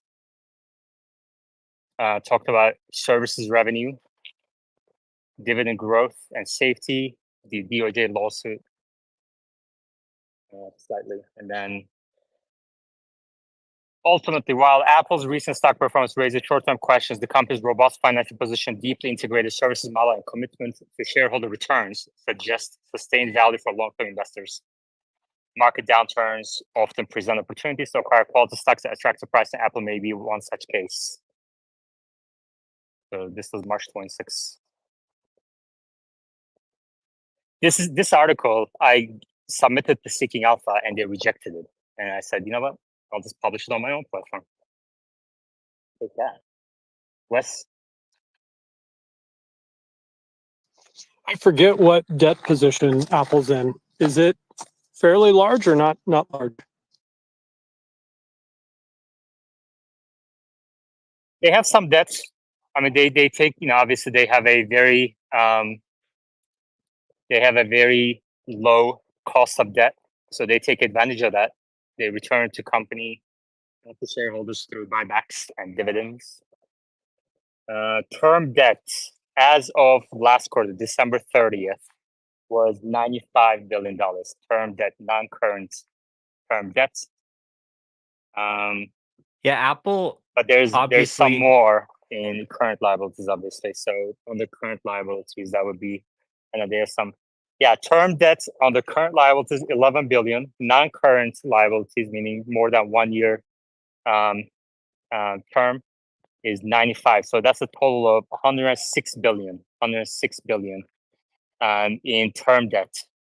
And then this was as of December 30th again. And then on the current assets, they had cash and cash equivalents of 41, marketable securities of 32, so that's 73. And then marketable securities on the non-current of about 100. I mean, this is amazing. Omar, then Wes. Yeah, they are definitely, I think, net positive on a cash and cash equivalents basis, massively so. But Apple has chosen to take out debt to fund the share buybacks rather than repatriate profits from overseas. They have a tax structure where worldwide sales come in through Apple Ireland, and that allows them to avoid repatriating the profits and paying taxes on them. So I think that's part of the reason why they take out debt to fund the share buybacks. Yeah. Before Wes, an important announcement. Habib, a great supporter of the space, just tipped again on Venmo. On X, which sends me through Venmo, and requested an OnlyFans account to come up the speaker board. So if you have an OnlyFans, please request to speak. Wes? Okay, so it doesn't sound like they have a large debt position. So I'm wondering for folks on the board, if you're excited about their future product line or things that they might come out with. I'm curious because I haven't been for quite a long time. Omar? So I was just going to sort of give my thoughts on why I'm still holding Apple and would continue to accumulate in the future. I think that Apple's culture of secrecy has led them to underperform in a market where AI hype announcements are really driving the Mag 7. And that's put them sort of at a comparative disadvantage in the market. But they actually have assets that I think could be quite lucrative as this AI boom continues to unfold. First off, they sort of own the consumer experience and manage that better than anybody else. So the news that they're looking at using models from Google or OpenAI and that they could have a state of the art model. I mean, I think what the consumer experiences they could build with the state of the art model could be pretty promising. They probably have an opportunity to bring AI to the average person in a way that few others could, including, Microsoft and OpenAI even.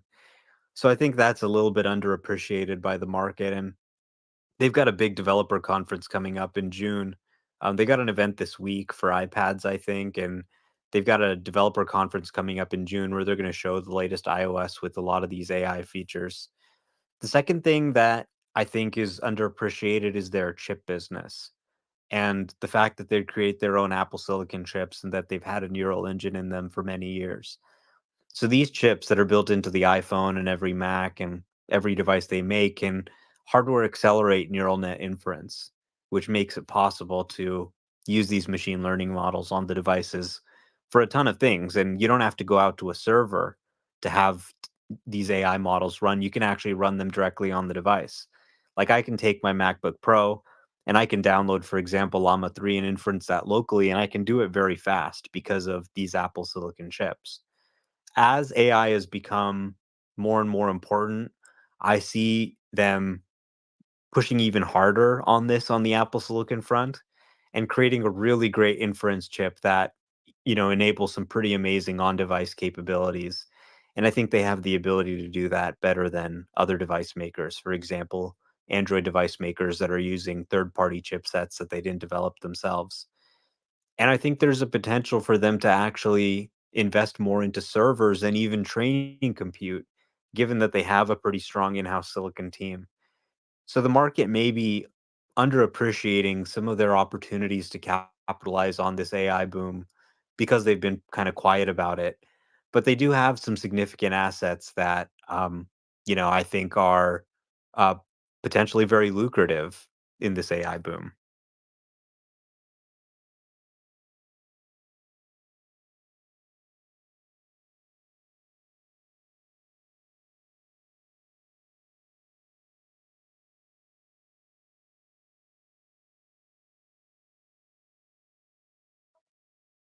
Wes, I think at the minimum, um, this tells me maybe the management is very confident about their upcoming um,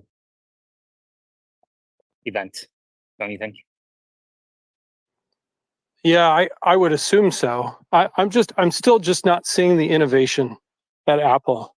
I largely thought the Vision Pro was kind of sad. I hope it gets What do better you in the future. what do you think about Omar's point around their chips?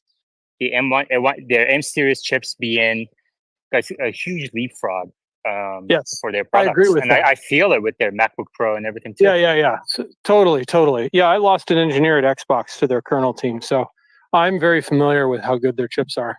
And that's literally the only thing that I can point to when I look at Apple and I say, I like this company because of this. This is the thing that fits into the pro category really, really nicely. The con category is unfortunately pretty big, though. I just don't think they have a leader to bring innovation to their company. So I keep looking for them to hire or to promote somebody that's innovative in software and product, so that they can actually like deliver a product Right, that right. But everybody wants. you're looking at this from a growth investing perspective, innovation growth investing perspective, and I think as Yoda said, for example, he is looking at this as a cash replacement. And let's say, and that's how Warren Buffett is looking at it. It's Yeah, Warren Buffett's biggest position, as you know, and I think ACDC maybe can't speak to this too because he's a value-oriented investor as well. ACDC. Yeah, so I agree with Yoda's analogy perfectly. I mean, Apple is one of the biggest holdings of my clients, and sometimes you fall in love with a stock and it does really well, but then you continue to hold it, and you're also forced to hold it because you have big capital gains. So it's probably one of the biggest holdings that I'm having the hardest time to divest from because of the capital gains built into it. But after a time, you reach a curve of diminishing returns where, they can go through. I'm not saying that, I mean, the company, just in their positioning and their market leadership, it'll always be there, but it could go through a 10-year period of no real innovation, like Wes is pointing out, and lack of maybe the right leadership, where you literally get hardly any returns. So it's adequate for beating inflation. That's great, but I really don't see any growth kind of coming out of it. And if you don't mind, I have a quick question for Omar. Omar, you're an Apple user. So with these new chips in their phones and everything, what's something that they could bring to their phones and charge you extra for? And I don't know how much extra they would be able to charge for their phones, which are at a pretty elevated price given the tight consumer market we're already in. But what features would you, as a consumer, pay more for that would be that useful?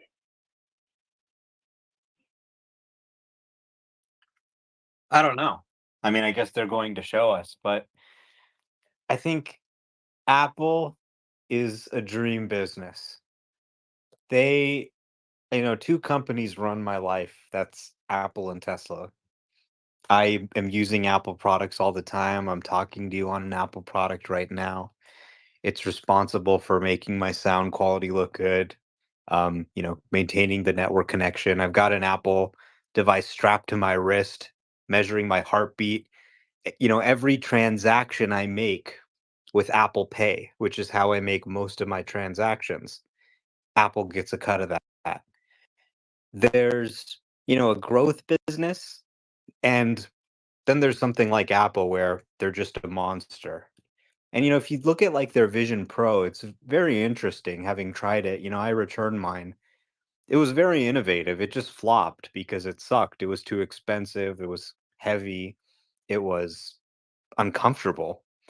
But there was a vision there for the future of computing, which is a user interface that's actually overlaid over the physical world. You can leave an app on your kitchen counter on a pair of glasses, go into another room, and come back, and that's there. And that's very much enabled by AI. It's very much enabled by their real-time image processing chips. So they're stumbling a little bit, there's no doubt about it, but they have an incredible business, obviously, and it's financially extremely successful. With the right leadership, they could capitalize on it very well. I mean, I'm sure they'll have a WWDC announcement where they'll talk about AI features built into the OS, stuff like language models built into Siri. It can help you edit text that you're writing. It can help you generate images and videos and do all the creative stuff that you do with your Apple products. Clearly, I think there's an opportunity for a lot of new products and innovation here, and they could probably charge you some type of subscription for these AI features, given how compute heavy they are. ChatGPT plus $20 a month. If Apple can charge, $20 or $30 a month for some type of AI service multiplied by billions of users, that starts to add up.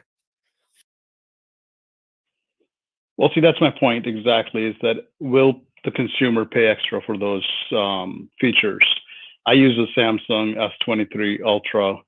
It just got upgraded recently last month, and I've got a ton of AI features. I could speak to you live in a totally different language and communicate with you while we're on the phone. And AI generated image editing and so on forth. I mean, there's so many things that they gave it for free. It's all in there, So if they gave it to me for a subscription of $20, unless I'm like a influencer or heavy into editing or something like that, I'm not sure if I would pay that. Look, here's the sales pitch. Buy a new iPhone, buy a new Mac. They've got an AI processor on them, and you can talk to these LLMs, you can run them locally. And you don't have to give your data to Microsoft or Google. You don't have to tell them your most intimate secrets that you really want to talk about with an LLM. You can run these AI applications natively at blazing speed on your Mac or on your iPhone. So buy a new iPhone. That's all they need, right? If they can convince people to buy a new Mac or buy a new iPhone, that's how they make money. Any software and services they sell on top of that, and ChatGPT, for example, has a model where there's a free version of the model and you can pay to use a better version of the model. So I could see them adopting a similar thing on the software side. But any software and subscriptions is just the cherry on top. They've already got hardware margins of like 40%. Wes,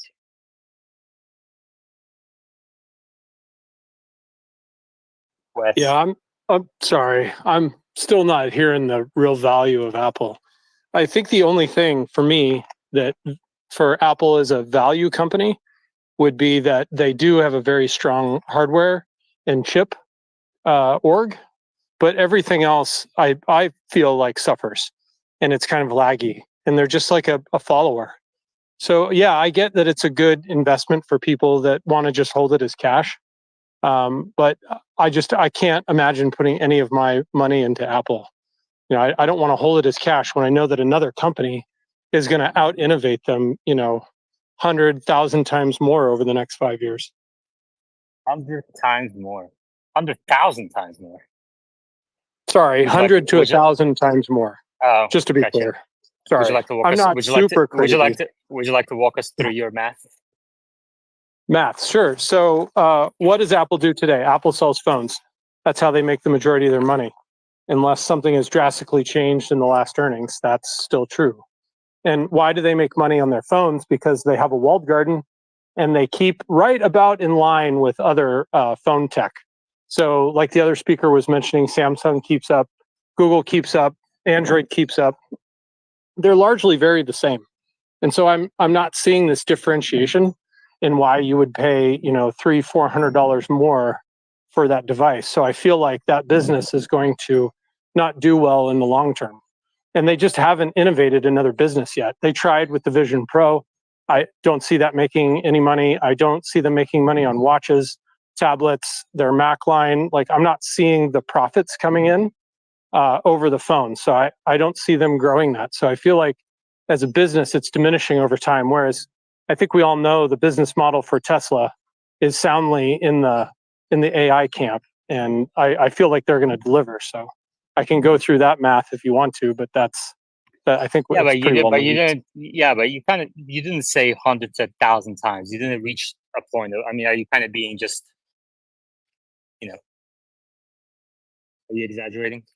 1,000 times out innovation. Yeah, from like an innovation point, I just don't see Apple doing anything. So how are they going to be competitive? Well, Omar Every one of says, those Omar has been like says horrible. I understand, but Omar says their chips are underrated, and you said you don't see their Apple Vision Pro being profitable. But Omar, do you agree with that statement? I think it is profitable. Yeah. Do you see it being profitable in the next 5-10 years? For me, no. I feel like it's a Omar, HoloLens follower. no, we got. I think we understood your point. I'm asking Omar. Well, it looks like a flop right now. The future of the category is really in jeopardy, I think. I don't know. Okay, Jimmy. Yeah, so Apple's never been innovative. What they do is, I always tell people Android is Apple's research company. So Android develops everything. Apple waits until it's proven, and then what they do is they go in and they Appleize it. That's what they do. They're very good at it. The other thing Apple is very good at is services. See, Google makes really cool things for Android, but then a year later they discontinue it and they fire everybody and say, hey, we're no longer going to have this anymore. Where Apple says, hey, we have this service and we're going to work on this for a very long time, and they end up pulling massive profits from it. One example about that is earbuds. Everybody thought Apple was crazy when they were buying Beats, but now they own the entire earbud market, and it's billions and billions of dollars just in headphones alone. Yeah. Wes, let me ask you a question. How much innovation have you seen from Coca-Cola in the last 7 decades? Yeah, Coca-Cola operates in a very different market. But yeah, but I there's no understand innovation. where you're Zero going. innovation. Yeah. I understand And where you're Apple, going. It's a different Apple market. is like that, cash generating. But from an investment perspective, and I think ACDC would agree with this. From an investment perspective, they're very similar. Cash generating, high moat, strong balance sheets, strong customer loyalty, and you Yeah. just don't expect Okay. innovation from So you everybody. equate Apple to Coca-Cola. So Meta, Well, yeah. So I get it. exactly. See, this comes up from ACDC, and Meta says, our Meta says, I don't want to judge a wide receiver with their quarterbacking abilities. So you're kind of looking at this wide receiver, and you're like, that wide receiver does not throw the ball well. It is crazy that this wide receiver is getting millions of dollars because look at how he throws the ball. Pointless. Steven, and then Omar. The customer base that they have is just incredible. I mean, my entire family refuses to use anything other than Apple, to include AirPods. And if I've shown them comparable items and they still don't care. They need Apple and they can't even explain why. So I think the customer base they have is unmatched in any other market. And that was for West specifically. Sorry. Omar. Yeah, there's only one Coca-Cola and there's only one Apple. There's other sodas, there's other computers, there's other phones, but Apple is Apple.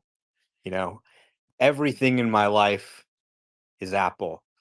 They've created an ecosystem where, first of all, everything you buy from them is cool. It's good. They rarely make anything that's bad.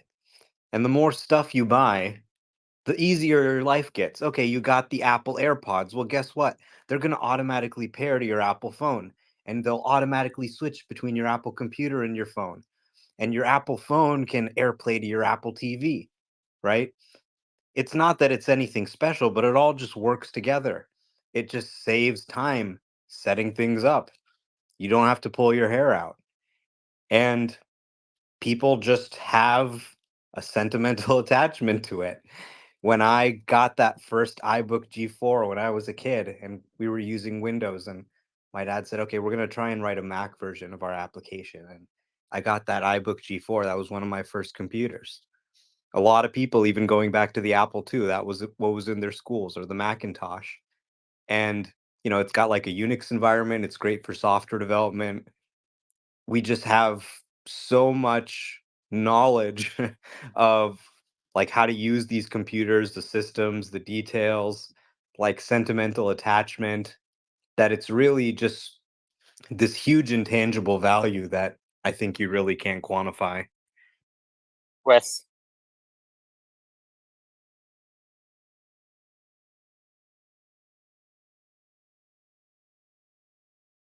Wes. Hey, sorry. Yeah, almost everything about what Omar is saying you can do with any Chromebook and a VM from a cloud service. So I don't see it. I think it's great for people that just like think, oh, it's a walled garden, I don't want to move, and it does everything pretty well. That's how I feel. And if you want something that's, you know, cheaper and more value, I would move to something else. That's just, I've run my life like that for a while. I have a Chromebook I paid $300 for. It does everything that I want. It connects to VMs, and it'll take security and OS updates until 2031. So like, I don't have to buy anything else. It's great. I mean, that's great for you, but you know, that's not how most people think. I bet you half the people I know wouldn't even know what a This is Chromebook why is. Apple is still valuable. They don't know. Yeah, they wouldn't know what a security update is. They wouldn't know what OS stands for. Very And, similar you know, to Tesla. Yeah, exactly. And the point is, like, these companies are just different. You know, you're looking at this from a wrong lens. Give me an ACDC. Yeah, I was gonna say, Wes, I'm pretty sure you know about this, but Apple is based off of KISS. Keep it simple, stupid. It's for the 99% of people who aren't the 1%ers. And here, like my mom, she has an iPhone. Why? Because it works. How do I open up the camera? How do I switch between video? It's right there in front of you. On an Android, oh, you open up video, but if you want a different frame rate, you need to go to settings and you need to adjust this, and it's too complicated. And I understand the benefits of it. I'm on an Android right now. I use Apple every day too. I'm a 1%er. I know the benefits, but nobody else does. And that's why they're going to continue to be profitable. The only worry I have with Apple and Apple stock is Tim Cook is becoming a very old man and he's going to retire very soon. And I am very interested to see where the company goes because their company is solely based off of privacy. And with AI, you need to ignore privacy because that's how you make AI work better for that consumer. Is you're taking their data, you're figuring these things out so they can use it and they can generate those really good AI feedbacks. Steven says OS stands for ocean. So there you go. ACDC. So I'm not disagreeing at all that Apple's absolutely a great model in terms of their ecosystem, in terms of their simplicity. My entire family also uses Apple. I'm the only one who doesn't, so they've got it right. But in terms of, I thought we started talking about AI and AI related stocks. I just don't see any growth in terms of the stocks. So a company can have great products, but that doesn't mean they have great growth rate in the stock also. And I think kind of Apple has plateaued. And for people who are expecting what it's done in the last 5 years for it to continue, once again, given a tight consumer market, that's going to be tough. ACDC, are you using this pop as to exit this stock or lighten up a little bit as Yoda is? I'm going to have my conversations again, like I said, but it's very tough because it's, people are sensitive to capital gains.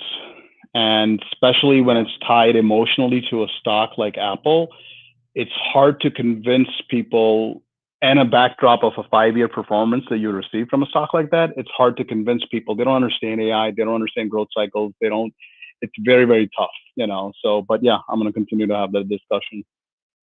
Interesting. Omar. Yeah, I think WWDC is in 1 month. They're not going to say anything about these new features until the day it launches. The day it launches, they'll drop this. I guarantee you the stock will pop. So we'll see what they have. Oh, wait, hold on. Guarantee. Whoa. Well, okay, I can't actually guarantee. That sounds like a coffee bet. What do you mean by pop? Well, I think it'll go up. That's not a pop. How's that a pop if it goes up like 0.1%? I mean, the key thing that I wanted to say too. I think a pop is at least a 5%, Omar. Well, I don't actually know what they're going to unveil. It could be terrible. And then, it would go the opposite direction. Or it could be a buy the rumor, sell the news kind of thing too. True. Maybe this buyback announcement starts a rally. The rallies into. But my question for Wes is straight up, pick one. I'm not looking for justification at this point. Assume for a second a recession will start by the end of this year. Which stock would you rather be in, Apple or Tesla?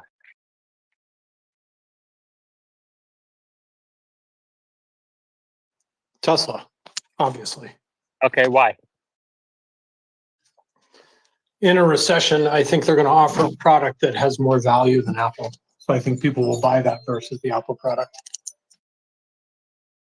Okay, let me ask you this way. Assume a recession will start. Would you rather be in a consumer discretionary or a consumer staple stock? Yeah, I see where you're going with that. I get it.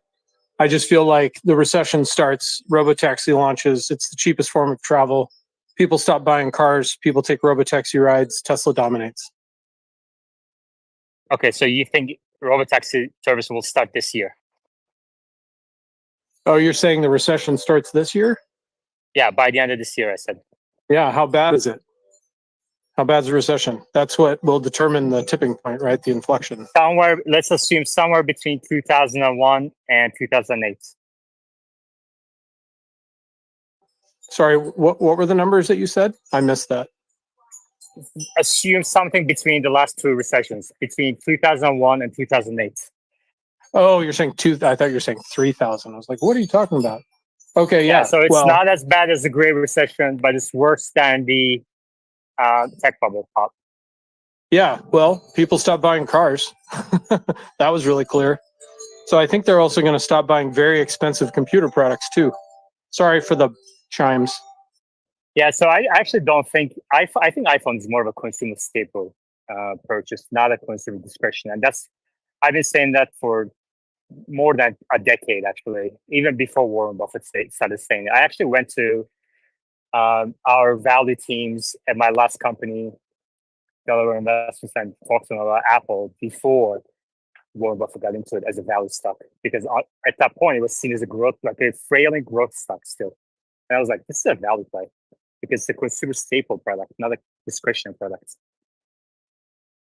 I mean, I can't imagine not having my iPhone. I do everything on the iPhone. And yeah, you can argue that maybe Google product and this product is better in this spec and that spec, but people, it doesn't matter. You break it, you lose it, your thing expires, you end up upgrading to the new one. It's just kind of automatic at this point. Now, how long that's going to last, we don't know. In my opinion, what's going to eventually change it is Neuralink. But Neuralink isn't around the corner for mass adoption. So, and I don't expect the market to all of a sudden wake up and say, Neuralink will replace the iPhone. Let's sell all Apple stock. I mean, look at what ACDC just said. People are very sensitive to capital gains tax, especially in a fan-based stock like Apple. And that makes a lot of sense to me. And on the other hand, I do think there is an elevated risk of a recession starting. I'm not saying certainty or whatever, but we're not going to get any rate cuts anytime soon, it looks like. And if push comes to shove, Powell will put the economy into a recession to bring this inflation down to 2%. So, on one hand, you have a consumer discretionary company. On the other hand, you have a consumer staple company. So we'll see. Jimmy.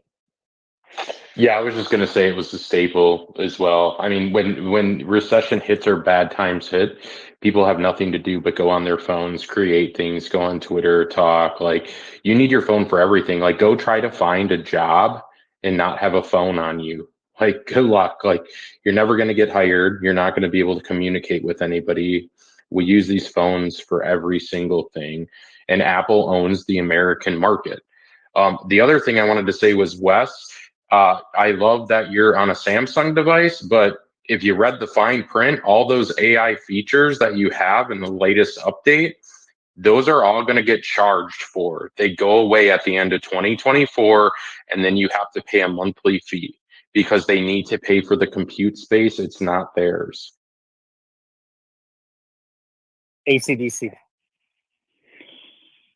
So yeah, and I kind of partially agree with you in terms of comparison between the two, Apple and Tesla. But I mean, it's truly not a consumer staple when you do talk about recessionary terms. I mean, your consumer staples, you're talking about something that you absolutely need to consume, literally. Okay, and yes, you do need to consume your phone, but the upgrade cycle changes drastically. When you don't have a job, you're not going to go upgrade to the new $1,500 phone next. So I do think that Apple would definitely sustain themselves through a recession better than Tesla, but it's still not really in the realm of a consumer staple, in my opinion. Okay, Wes, then Omar. Yeah, I don't have a Samsung. I'm on Android, but I'm on a Pixel device because the AI chip that's in it was part of my portfolio when I was a PM there. So I kind of have it. Yeah, I'm definitely in the 0.001% of users, but I do find that people stay with Apple due to that it's a walled garden. It's very hard to get off of Apple, and they do that on purpose. And when you do go to buy a new device, you stay there because of the walled garden, even though the Android device might be half as much. Everyone agrees with you on that. Omar? Yeah, I think in a recession, Apple is probably likely to hold its value better than Tesla. And I'm still holding Tesla because of FSD and everything. I think it's a tremendous growth opportunity. So if they struggle a little bit in a recession in the interim, that doesn't really affect my thesis that much. But if times are tough and you lose your job, you're not going to go buy a new car. Your existing car is going to continue to work, most likely. If it breaks, it can probably be fixed at minimal cost. And if you don't have a car, you can always take public transit or Uber or something. So you're not going to go buy a new car if you don't have a job or times are tough. Now, imagine you drop your iPhone. You're going to go buy a new one probably within a few hours, okay? Like, people can't do anything without their phones. If it's too slow, the battery isn't holding charge, you just feel like you need an upgrade, you're going to upgrade, right? So there's a certain amount of, just it's essential to people. People will continue buying it even in a recession. So I obviously have a larger position in Tesla than Apple, actually, but I do think that Apple would probably hold up in terms of its financials better in a recession. Yeah. Yeah, I mean, yeah, and that's kind of undeniable. Now, having said that, if a recession happens, which is obviously the if, nobody really knows if it's going to happen for certain, what have you.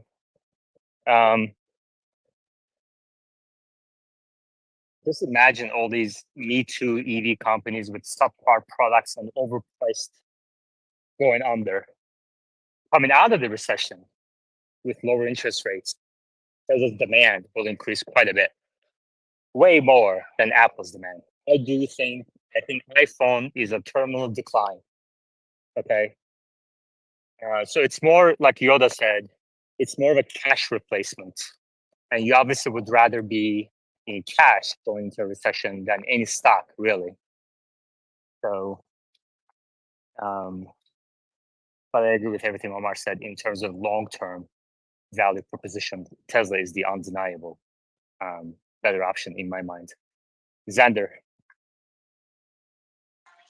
Yeah, my phone fell from 20 feet yesterday, and I'm on the way to go get a new iPhone. I'm in the ecosystem now, which I hate. I'm actually an Android guy, and but my watch and my AirPods and everything that you Omar said is exactly correct. My friends and I have a fitness competition. Like, what I have to leave so much behind to get another phone. So, and I think that same effect will happen with Tesla in the future. And you know what? When you drop that phone, you get to go to the nice Apple store in Santa Monica or San Francisco, beautiful glass, there's like a tree growing inside, and you take your phone right to the Genius Bar and you give them that phone, and they fix it within an hour and give it back to you, or give you a new phone. They've got one right there, and you just walk in and out, and it just is so easy. Like, these are the things that people don't really think about.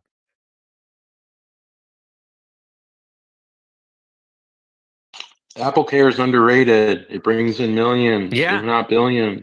Exactly. I always get Apple Care. I think it's like $13 a month. If someone steals my phone, if I drop it, whatever, not my problem. If I break the screen, bring it in, give them $30, they give me a new phone.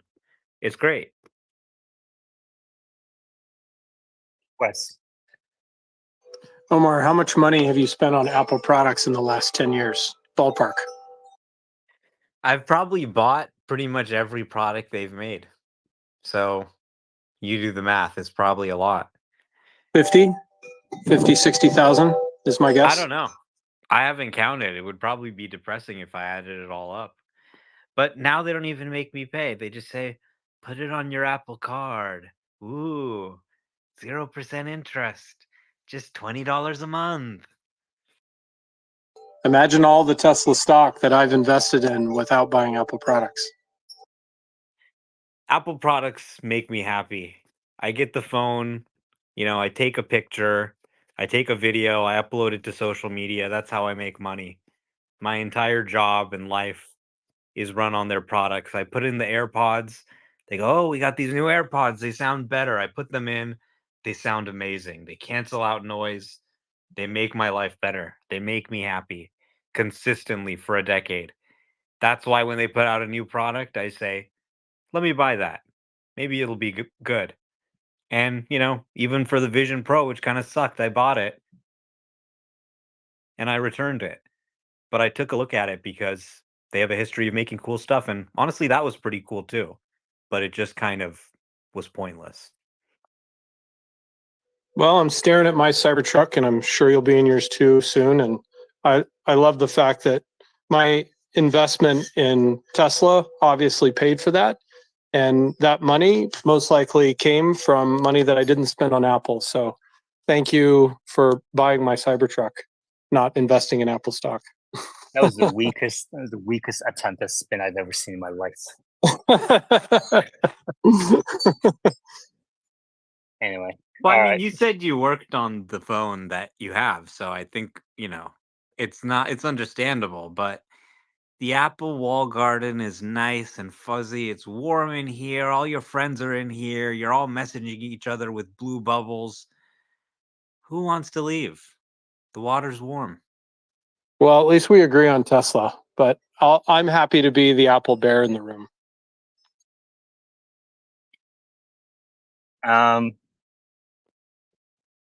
I mean, okay. So let's define Apple bear. Are you short? No, I'm not short. Okay. That's So silly. I'm going to you're bear. invest in Tesla. So you're Apple bear light. Okay. First of all. Sure. Maybe Care Bear. How about that? Yeah. And do you expect the stock price lower or higher a year from today? Lower, definitely. Wow. Yeah. A lower Apple stock price a year I don't today. think they're going to compete in AI at all. Like zero. Until they hire somebody, maybe they'll hire Andrej and they'll compete, but they just haven't. They haven't hired anybody interesting. I just don't see how they're going to compete.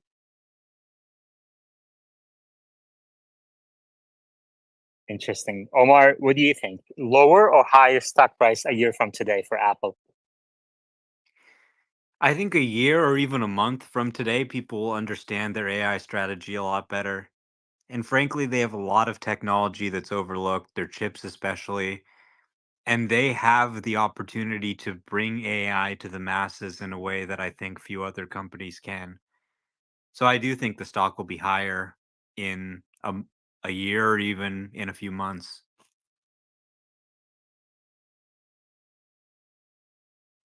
All right. Plus, look Okay. at this. Sales down 10%. Oh, we're just buying $100 million of stock. Stock goes Yeah. up. Yeah. Revenue down 4%, $110 billion share buyback authorization. And the stock goes up exactly. I mean, yeah. I mean, some of these companies, it's cash generation machine, and they can literally not do anything, just buy back stock, and the stock goes up. That's how it works. Math. They reduce shares outstanding. Right. I mean, you can literally buy EPS growth just by destroying shares. Exactly.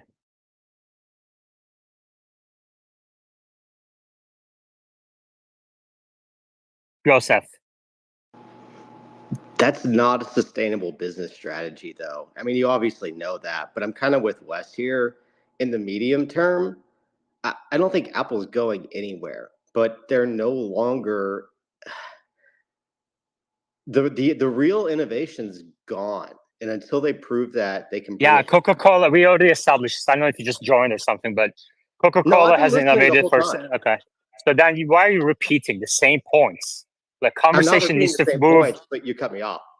Conversation needs to move forward.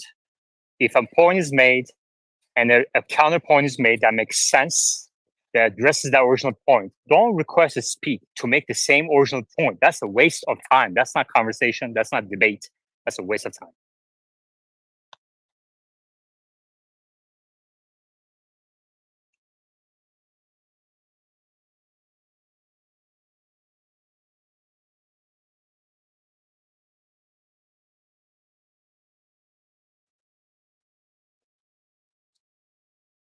Not a single person says Apple innovates. Not a single person says Apple out innovates Tesla or even 1% of Tesla's innovation. And yet people are coming up here and they're like, Apple doesn't have innovation. That's not the point. Wide receivers don't throw balls as a quarterback. Don't come up here and say, this wide receiver is not a good quarterback. Pointless.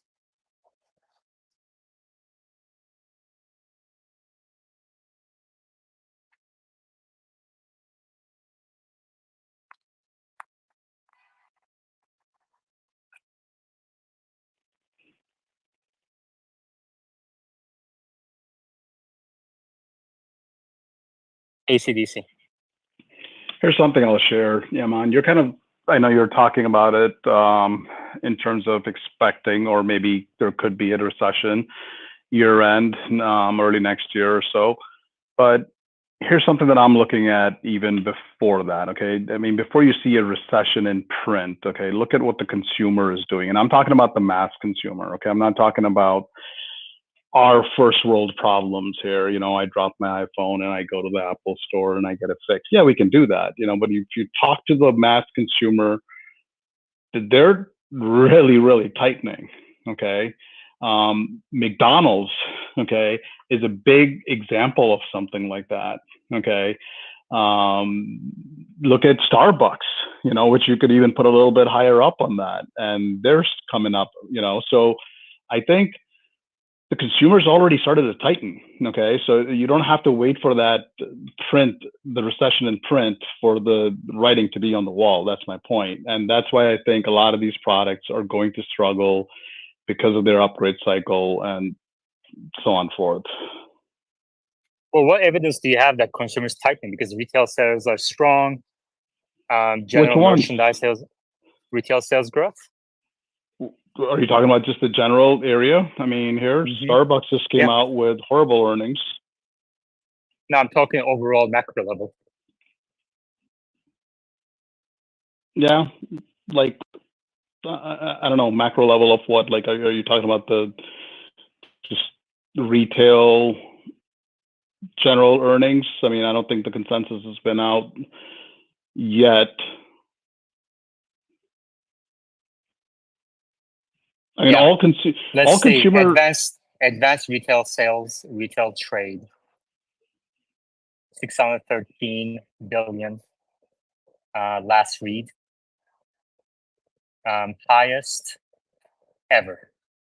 So record levels of retail sales, up from in March, up from February, up from January, and up year over year by a lot. Let's see. That was 590, 613. So that's a massive jump, right? What's the date on that figure? That's a 3.9% growth. Advanced retail sales, according to Fed, San Luis Fed. Record for March 2024. So April figure is going to come out, obviously. Right, and I think you're seeing a lot of tightening in that. I mean, I love to talk to consumers directly. Anywhere I can talk to anybody in a totally different environment, I will always ask them these questions. You know, I'll talk to my insurance agent and I'll be like, so what are people saying? What are people doing? You know, and stuff. And everywhere that I'm hearing, the consumer is really, really tightening. I know, but that's all anecdotal evidence, you know. And we actually do have weekly data as well. Let me just see. Have you ever seen the Reebok weekly data? General merchandise? No, I haven't.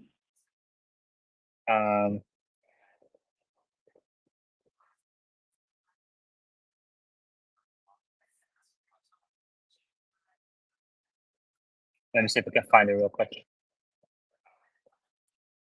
I keep a very close eye on this stuff, and although I agree with you that what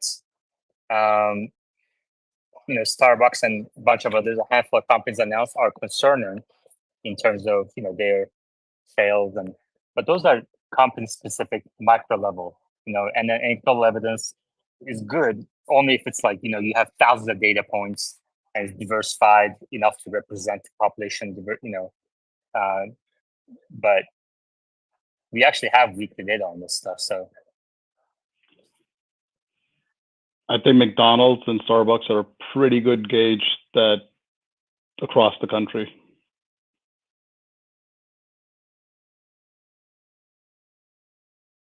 Okay, do you want to do a coffee bet? On what? So what do you think the GDP growth is going to be in Q2?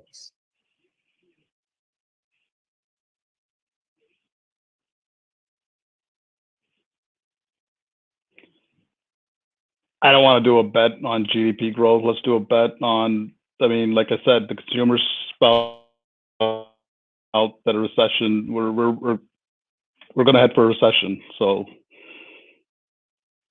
I agree with you on that, but your statement was consumers already tightening.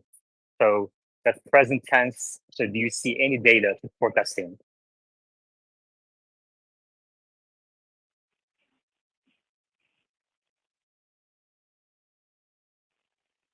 okay, so go ahead. I'll take the over or under.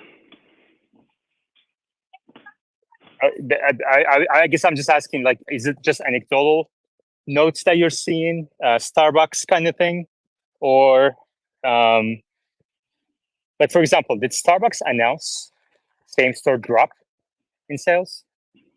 Yes. Okay, and that's global though, right? Not U.S. Correct. And China was I think, a big factor. I mean, it's not a position that I own. It's a position that I've been looking at, and even after this drop, I'm not really interested in it.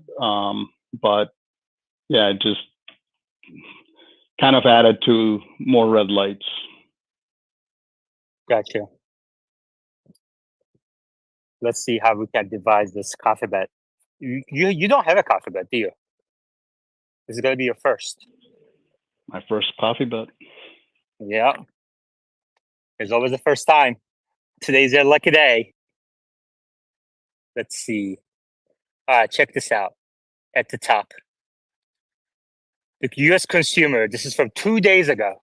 Okay. And therefore, so I really prioritize data based series as opposed to like anecdotal or although I do think that anecdotal evidence has value in the absence of timely data. Okay, but in this case, this is not one of those cases. We actually have timely data. So United States, Redbook index. Redbook in the US increased 5.5% in the week ending April 27. This is more timely than your Starbucks earnings call, which is Q1, right? Over the same week in the previous year, 5.5%. Redbook index in the US averaged 3.6% from 2005 until 2024, reaching an all-time high of 21.9% in November of 2021 and a record low of negative 12.6% in May of 2020. Source, Redbook Research. This is very comprehensive, timely, weekly data.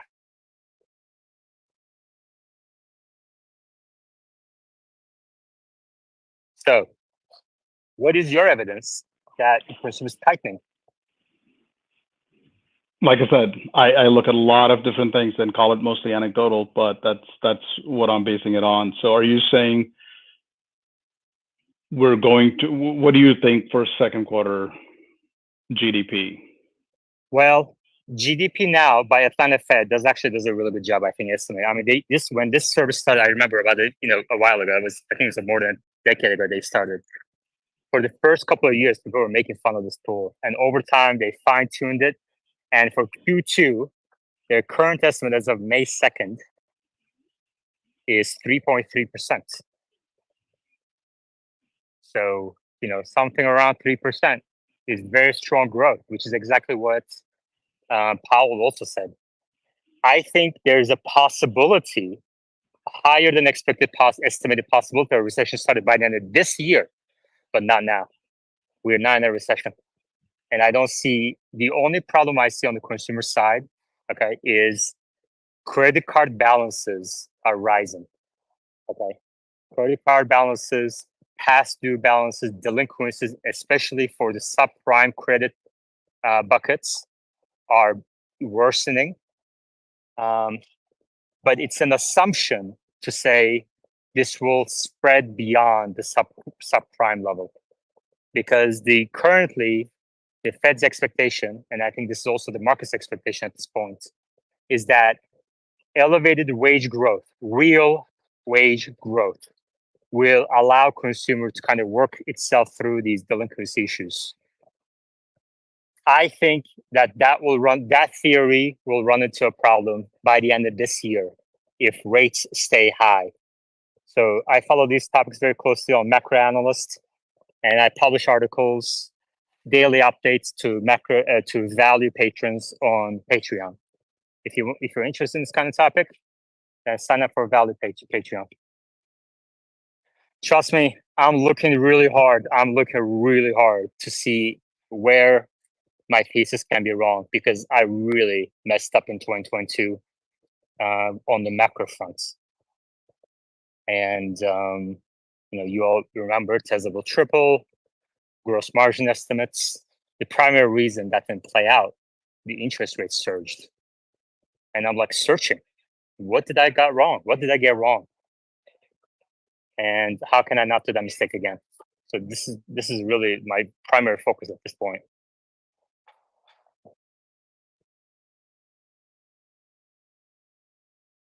Anyway, I was really excited when you say consumers tightening, because I thought you saw something I didn't see.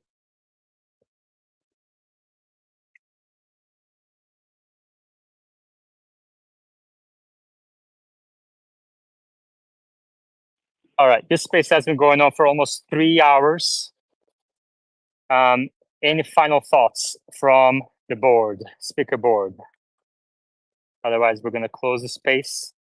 And if people see a space at night, like evening hours, tag me on it. I would love to just listen while I work on other things, while cooking and stuff.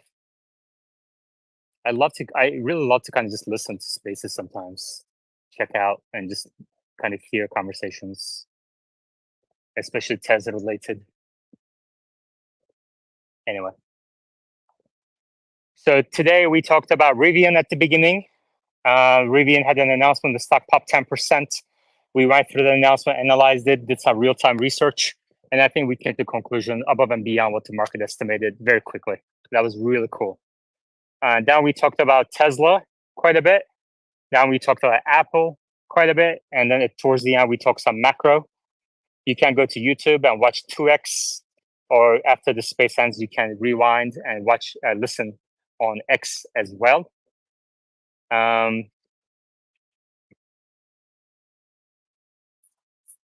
Yeah.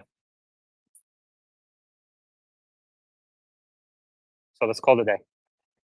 Thank you very much, everybody, and I will talk to you guys tomorrow.